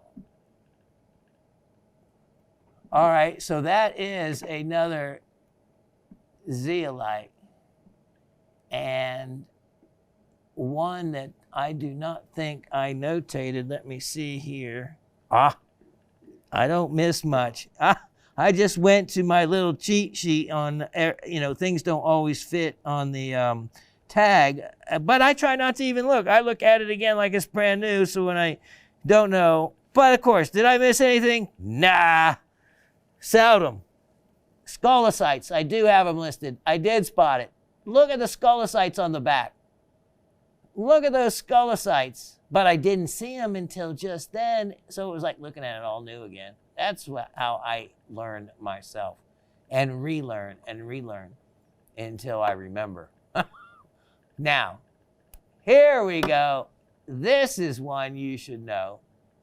There is the green. That's our coarse celadonite, which is a type of mica. And then these are the gonardites. The gonardites, but wait, I just found something else. Let's go right here for a moment. Right here. And let's go all the way in, because that's not, let me get a, see, that's what I'm looking at right there. That little rounded area, and in that color on the back, I don't see any other, so most likely it is. The other thing I've seen like that would be oconite, possibly a green oconite. And they are found in green, but often celadonite will color them. And I see possibly a couple others. Wow, this is a fantastic, look, yeah. There's probably some others. Look at this on the back. This is a zeolite lover's dream with everything on this. Absolutely. Price on this, it is a sale price opportunity. Only $58. $58. Take advantage of it. All right, let me clean my mess up right here. I'll be right back. Okay. If you think you've seen this parcel before, well, you have. I am going to give you one more chance. You know, it's one of those things. I'm not one of those salesmen that scolds you if you don't buy some, except maybe on this parcel. Seriously, I can't believe this is available. Look at that. That is one of the most amazing and unusual colors in a zircon. Yes, I'm segueing from the zircons in Pakistan to this faceted parcel of them. Look at the clarity, okay? Look at the color. These are natural color to start with, as for one thing. Look at this. Look at this. This is another one. Look at the clarity. Look at the color. And that's not a scratch. That's dust. Look at that. And let's see on this last one. This is one of those ones, the little bit more red color tone to it. And if nothing else, if you want to practice cutting zircon, you cutters out there, I'm telling you, it is a different animal to cut, and it's something that you need to have one or two under your belt. Well, this would be a great way, to buy rough that would cut something of this clarity. The rough would be so much more than what this entire parcel is. I kid you not, to cut one stone. So just take one of these stones and recut it, because I think smudges bother me when it doesn't if they're mine and I'm at home, but showing you guys it bugs me. So take one of these stones and recut it, and then you'll get to see how it polishes, how it feels on the lap, and most of these are a little out of round or something, except the purple one. The purple one was my favorite cut, which is a cushion cut. A square cushion is probably really my favorite. See, look at that. Look at the color in that. If that was a purple sapphire, and believe me, now zircons, these are what are termed low zircons. There's low and high zircons. High zircons are the blue zircons. And what they mean by high and low is low zircons are the green zircons, the red zircons. They have a lower refractive index, a lower amount of brilliance, a lower specific gravity. So look at that. Look at that. Look at the colors. High zircons, are more like your blue zircon, your white zircon. So these are natural color, as are most of the low zircons. Some of the high zircons, like all blue zircon, and most right nowadays anymore, almost all white zircons are treated to be that way, which is a shame, but these are natural color. I'm offering these 3 stones, and I am not, because it was a final price, not going less than, but I will give you another chance to get in on these at that special, which was only $10 a carat. So, okay, I have even on the tag as a $68 special. So I couldn't ever even make it higher if I wanted to, but I can go lower. So let's do this. Let's do this. I am going to put a sale on those. It's not a lot, but it's something. Maybe pay your shipping or whatnot. I don't know. But let's do this. I am going to do this parcel of 3 stones for $58. $58. So maybe a little scolding, I don't know. But I just can't imagine what could be a better opportunity at zircons than less than $10 a carat. Another sale item, 105-4322. 105-4322. And this is 100 carats of, look at this. and I tumbled them myself. Tumbled ruby. 100 carats of this. Oh, look at that. Look at that. Look at that. Look at that. Look at those colors. All natural colors. You know, none of this is heated. That's what's so cool to me about something like this. This is just natural, the way it came out of the ground, except tumbled. And when I tumble them, I don't tumble you can still see the crystalline 6 sides to that. So I don't tumble them. Wow, as a matter of fact, I see a chatoyancy out of this, which is one of the things you look for when you look to see whether a piece of rough is going to star or not. And you can see that reflection right there. Wow, look at that. Look at the camera. Wow. Oh, I like where we were going. That was cool. It took my breath away. You can still see the 6 sides. You can still see that little reflection like that. If it was a deeper piece, that's what you would look for it to potentially cut a star. One of the initial things to look for. But what a fun item there anyway. So anyway, here we go. This is 100 carats of tumbled ruby, and why not do something really crazy and huge sale? No. I'm just going to say $14. $14 for all of that. For all of that. It's Indian ruby from the well-known location that produces some stunning stones, but it has incredible color. They have incredible color from that area. And, you know, everywhere that they mine anything, eventually it runs out. So, you know, they're not endless supplies.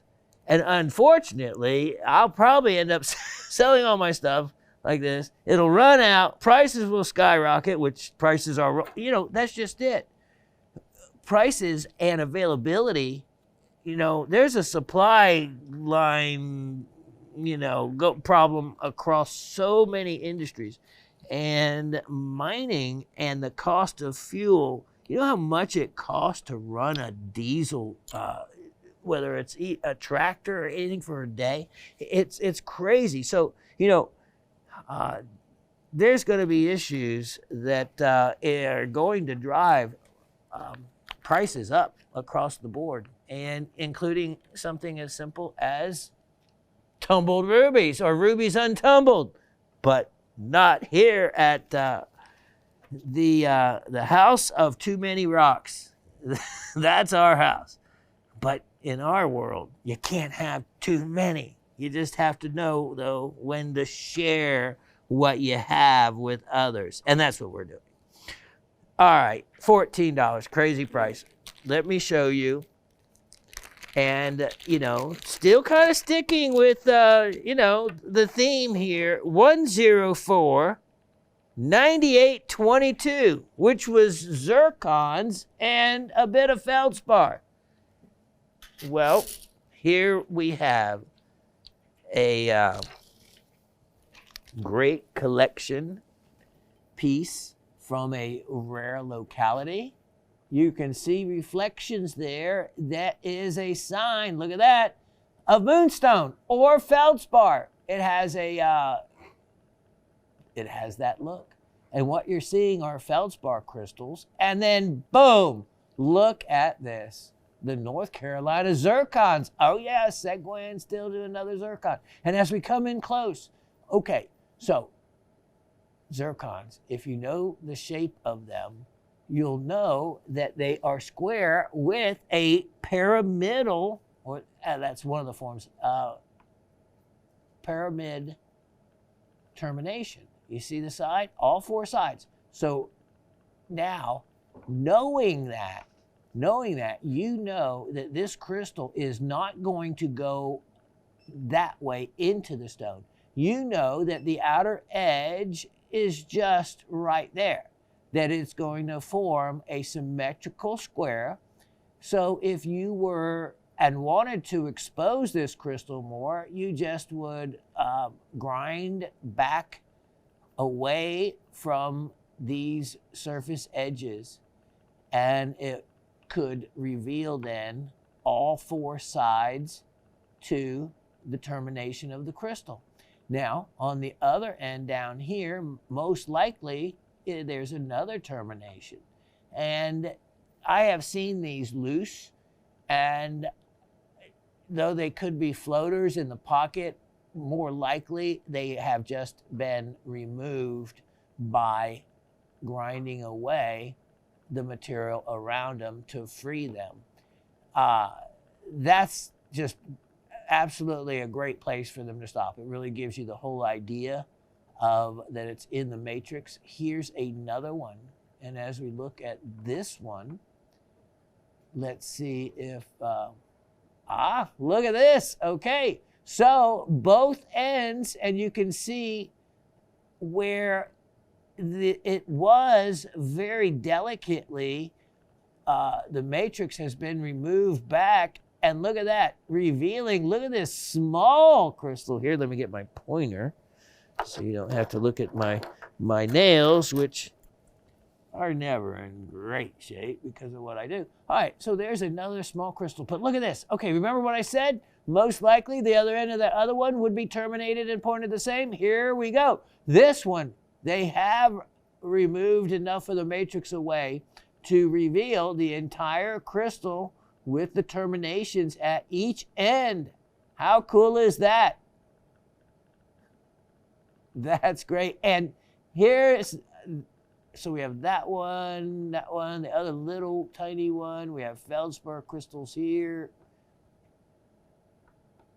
And here is the other comment I want to make. Look at these feldspar crystals back here. The other comment I want to make is, look at the small zircons here, that you know that inside this piece, most likely, look at that. See that adulorescence reflection? That there's most likely additional zircon crystals inside this piece. But at what point do you just stop and like this and leave it like that? And, you know, they probably made a good choice. Look at that reflection there. This is from the Jones mine, a rare collector specimen from a location that's no longer available to get any more specimens from. The Jones mine was active up until the 60s, and wow, look at that. It is in a mountain county.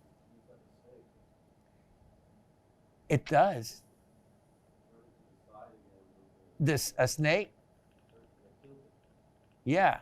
Were those the eyes? You're right. You're right. And that the nose.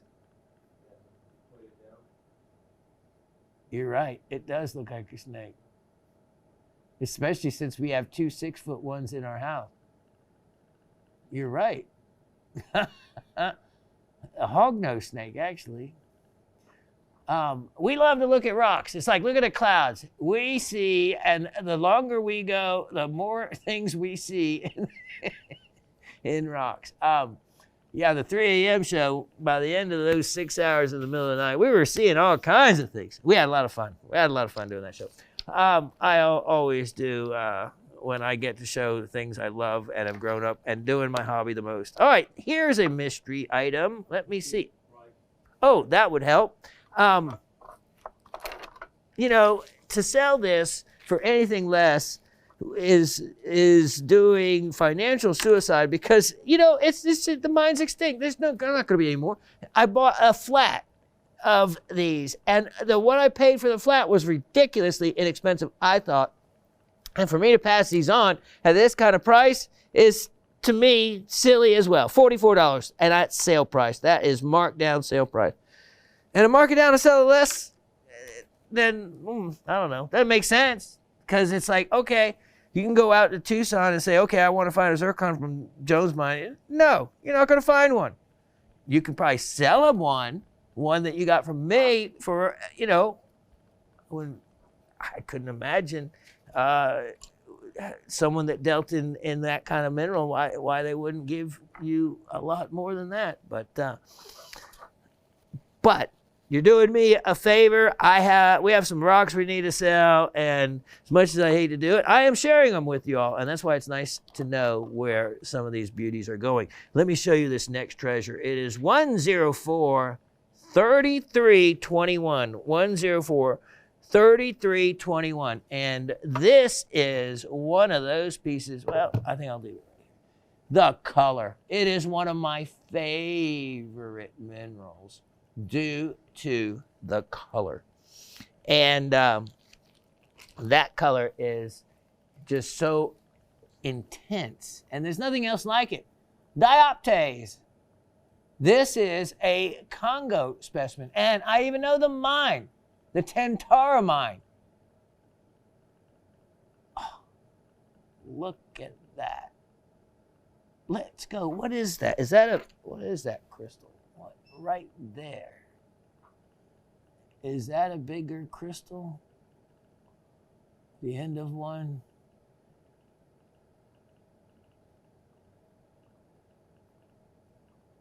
Ah, yeah, those are two larger dioptase crystals, it appears to be. Wow. Wow, beautiful. All the way around. Look at that. Now, see this other lighter color? Let me check my notes. Oh, look, this is in one of those estate boxes. Look at that, with that old dioptase, the Congo. And that's always such a lot of help when it lists the country.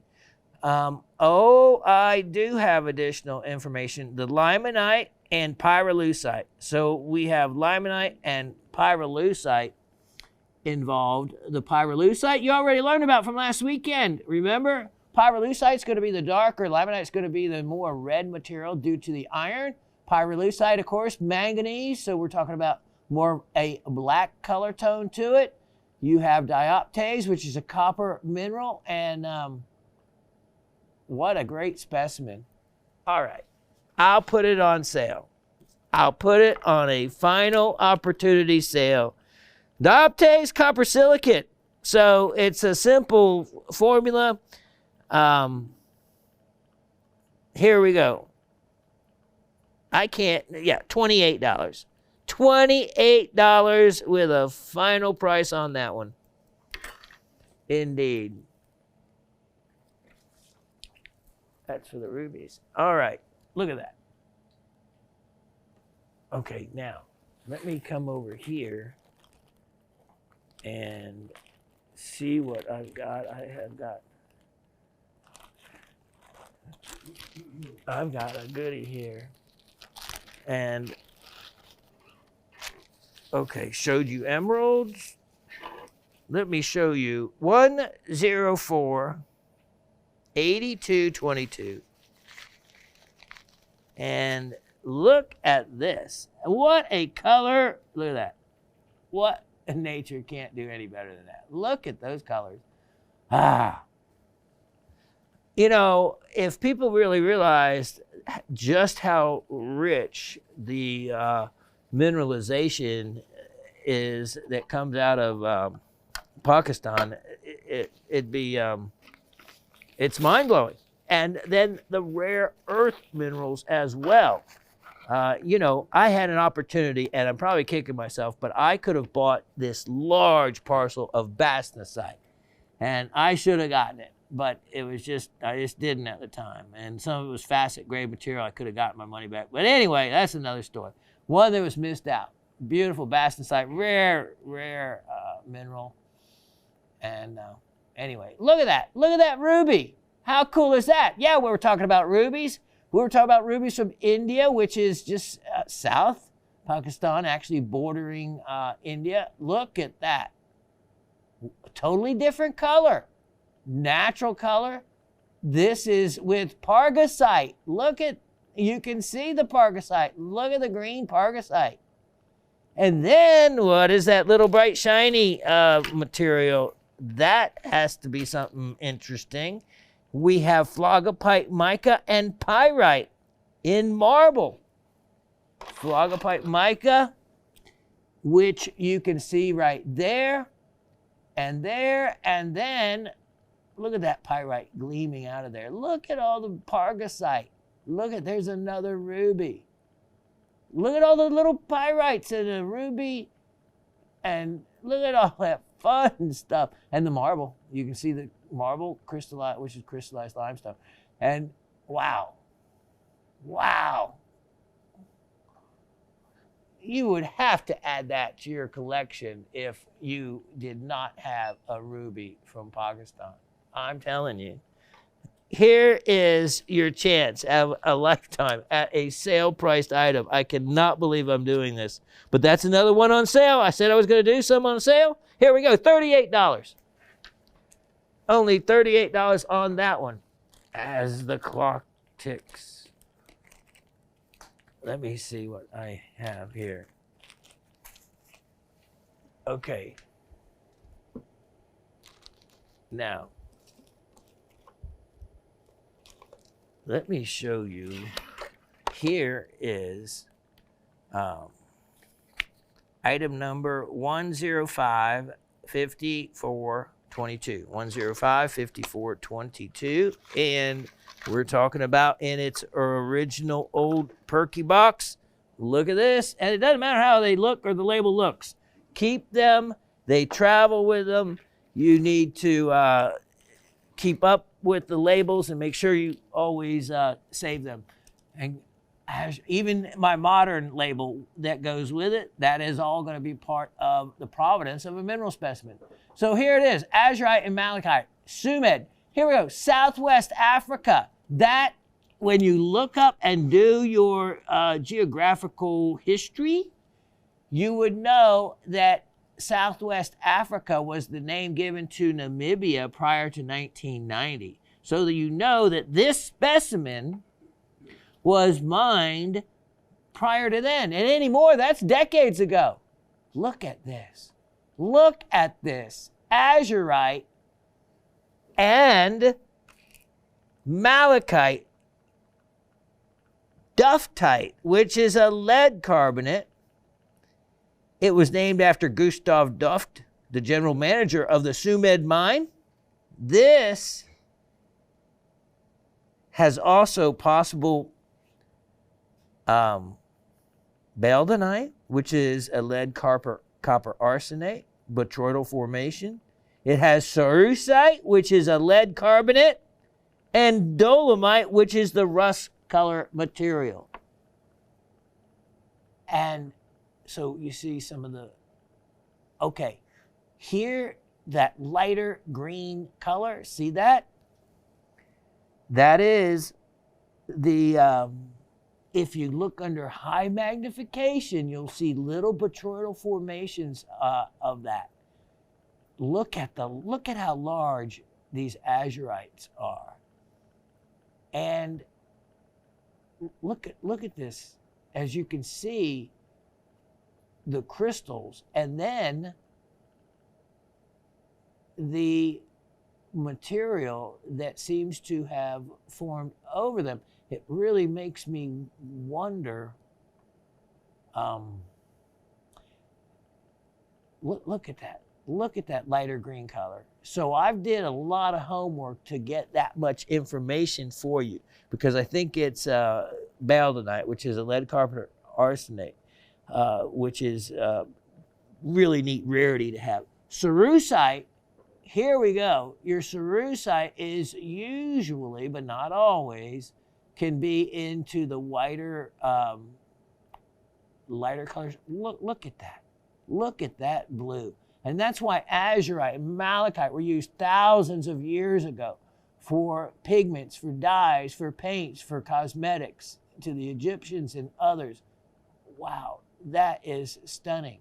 That would make a extremely large azurite crystal. You can really see the size of that back in there if you were to take this apart. This has a lot going for it. Here's the cerussite, additional cerussite crystals. And these light little lime green botryoidal formation items are special as well. Like I said, possible beldonite, which if I have that in the information tag, so you can look that up. Look at how large that crystal is of azurite. I have look at the malachite. Opportunity price on this, ridiculous. Just ridiculous. This is one of those specimens that is so fun to look at.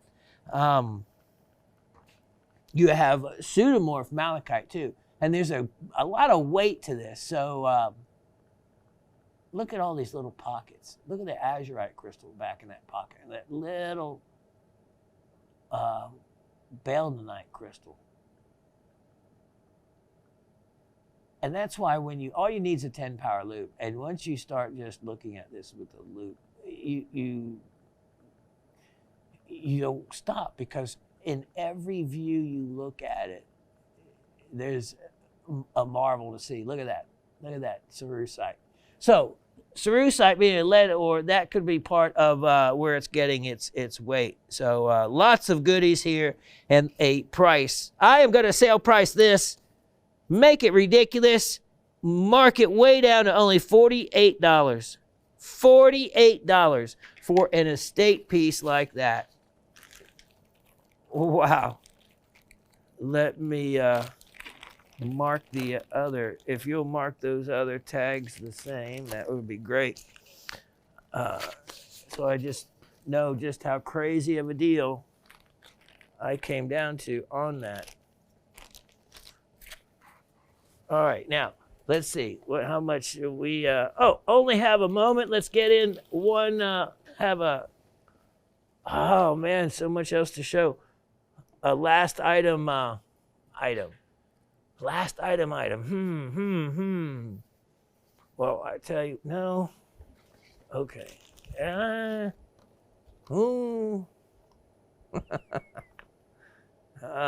Insanity prevails.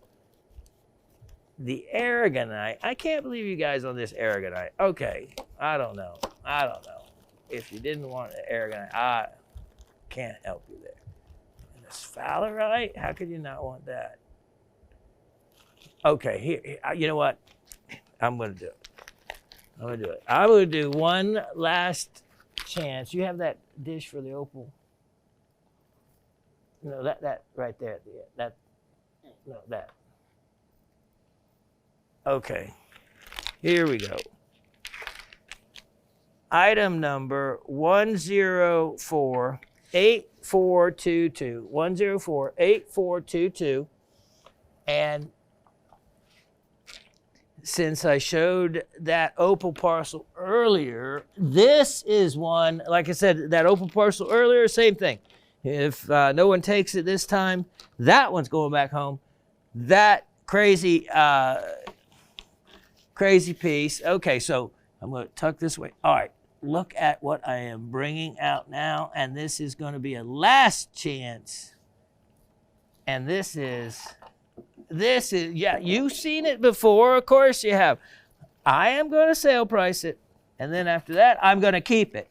What we have, let's go through, look at this. Okay, remember, this is the opal I said. If you ever wanted to have an Arrowhead Opal, look at that. Look at that. Look at the colors in it. Or make a huge, beautiful doublet. Cut a cabochon. Do whatever you want. Make a Christmas tree piece. That is look at that. Stunning, and only would get better if you remove some material. Look at this. Look at this. This is a knobby. You see this rounded material here? Probably filled a void. As the silica settled out, just like it fossilizes so many other things as well. Look at that. That would cut a thick, solid Australian opal. Unbelievable. Of who knows how much value. Look at this piece. Look at the fire in that. Either a cabochon, doublet, whatever. Look at that. This one is one that would challenge a cutter, because you should be able to get 2 or 3 different stones out of this piece, just like they do diamonds. They don't waste a bit. But I tell you what, see that fire pattern right there? That is a very desirable rainbow pattern that you see. I am definitely changing my mind on this. I will find the time. Oh yeah, this was the hydrophane one. This is the one that for Australian opal is actually kind of hard to find, but will go completely white and you won't even hardly see any fire in it. And then after just a little bit of water in a few minutes, it will just jump out at you like you see there. So that's a really good specimen, but if you wanted to cut an opal out of the back side of it, there's one right there. Just take your saw right down through there, and you've got 2 stones. And the last one of the batch, look at that. Look at that. As a doublet, that would just pop, really pop. But it's thick enough that it would certainly cut a cabochon. You can see that darker shade to the base color. That would be a lightning ridge stone. You can also see by the darkness here that there'd be some of the carbon present to allow that. Look at that. Okay, so here you have it. I'll last item of the show and last sale price on this batch of opals. If you break it, yep, that was me speaking. That was English. 6 pieces, right? 6, yep, 6 pieces. So I'm thinking a per piece price when we break this down. I can't do that. So let's do this.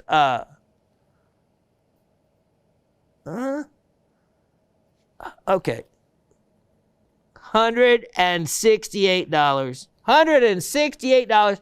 That is just, let's see, 25, 27, I don't know, $27. And $27 a piece of opal. Can you imagine? Go try to get that for $27.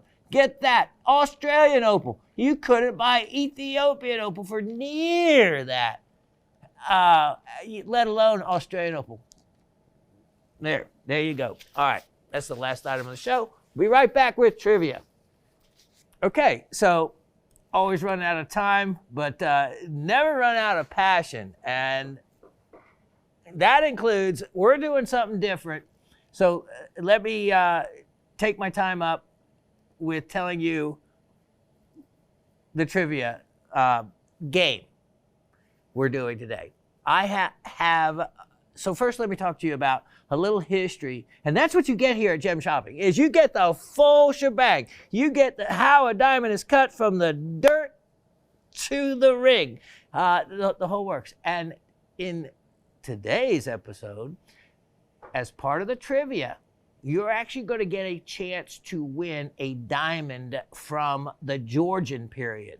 Now, the Georgian period was from, lasted until about, it was named after King George. And there was a series of Georges.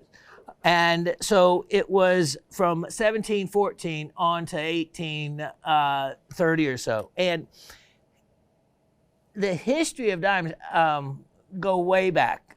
One of the first written accounts was Pliny the Elder in the 1st century AD. But it goes, who wrote about it, that's a written account. But accounts go back to Minoan times, that culture was one of the oldest cultures from 2000 to 1600 BC that diamonds were known about. Now, they started to learn to primitively cut diamonds, and one of the big things during the Georgian period, which you will have heard of to this day, is foil back. Foil back. Foil back. A foil back gem was how they achieved a sense of brilliance or reflection back out of a stone that may not have any. Think of a piece of glass. If you have a piece of glass and you're looking straight through it, you see straight through it. But if you take a piece of tin foil, let's just say, put it behind that piece of glass, what do you get? You get a reflection back out through that glass. Replace aluminum foil, which aluminum foil was used. Aluminum, as a matter of fact, because it was so difficult to smelt, was more valuable than gold for a period of time when they discovered that aluminum was a metal. But the rarity of being able to retrieve that metal from ore was a whole different and difficult process. All right, back something instead of cheap to find aluminum now by, let's say, gold, silver, many other different copper, reflective metals, depending on the color they wanted to achieve. That carried forward into even crown jewels, okay? So we're talking about the late 1600s into the 1700s. You're talking about, you know, in our time, a long time ago, a primitive time in the world of stone cutting.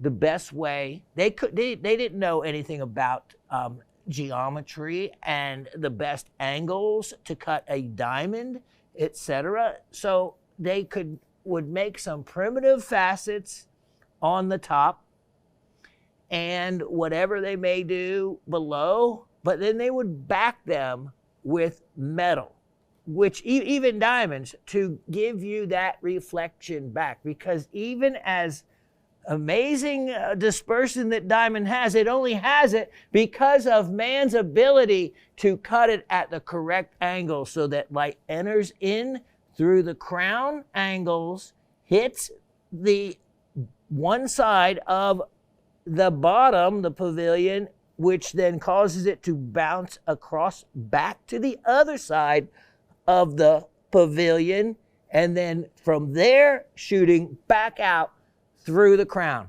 That is the design of a faceted diamond. I know, I've been faceting since 15.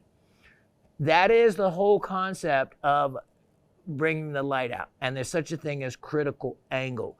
In other words, the lowest angle you can cut before the light is lost through the bottom and not reflected back out through the top. That's for another day. What I'm getting ready to show you as part of the trivia is you are to guess the weight. Whoever comes closest to the actual weight of a particular foil-backed diamond will win that diamond. No kidding. And this diamond is assured to be from the Georgian era. And we will actually weigh that diamond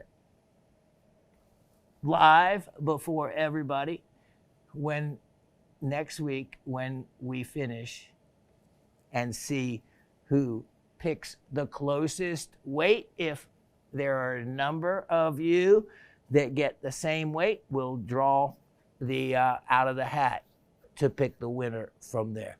Let me show you, and let's talk about those three stones. All right, so here I have 3 foil-backed diamonds, and I am talking about the real deal. And to show you just what a real deal, let me show you. Okay, here is the top. Look at the facets on that, right? Just a free form. Here's the back.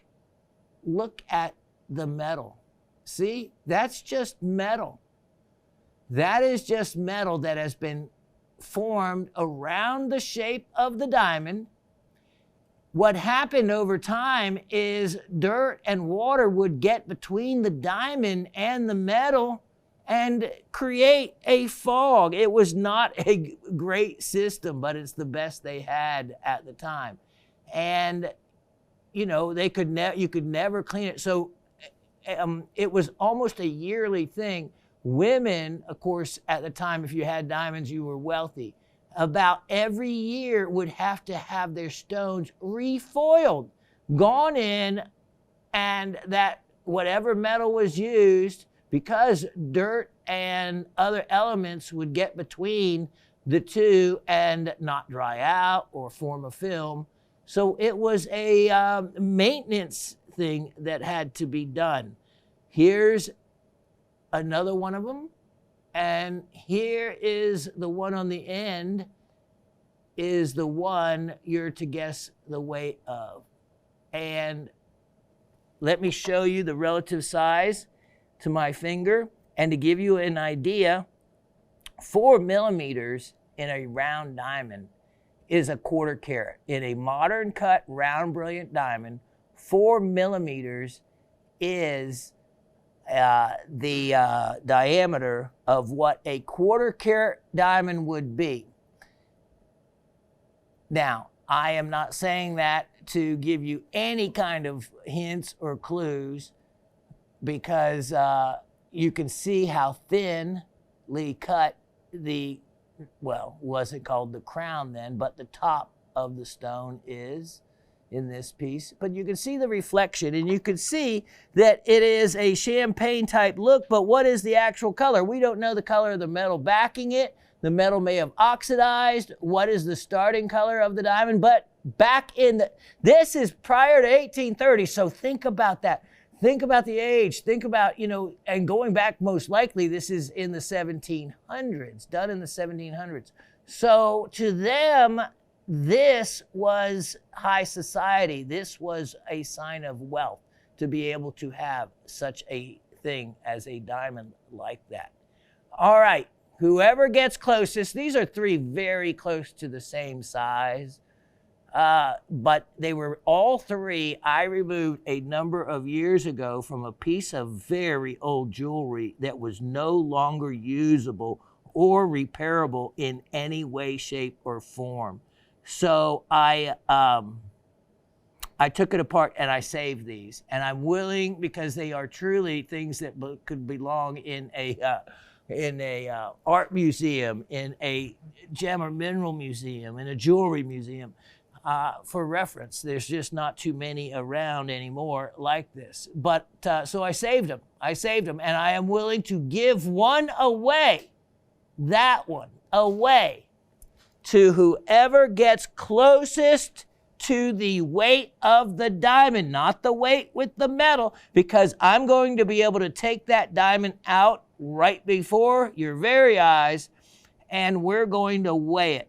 And I want to see who gets the closest, and whoever does, if there's multiple winners, we'll pick from a hat, and the winner will get the actual stone.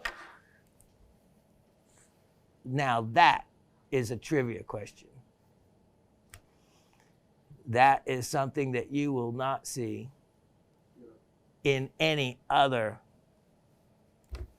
show. To give away a Georgian era diamond. So anyway, let's see, maybe do your homework. You can see the kind of the relative size. I mean, it looks like, you know, there, the width of it, 5 millimeters, maybe by 7. I'll go ahead and give you that dimension,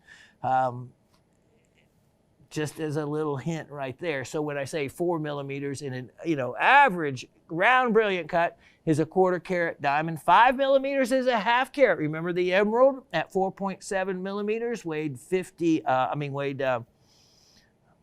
it was 47 points and was 5 millimeters. So, you know, different specific gravities of different items. So anyway, good luck to you. And like I said, don't be afraid of doing homework to find out any other information you can. That's what this show is about, teaching you more so you can fully understand all the beautiful jewelry here at Gem Shopping Network that we are celebrating our 25-year anniversary. So like Harry, he loves looking at the other shows. I know all of you do as well. There's beautiful things to be seen throughout, and we take you and start you off from the ground level and take you all the way to the top floor of education. God bless all of you. Thank you so much for your continued support of this show, and I can't wait to see you again next Monday. Cheers.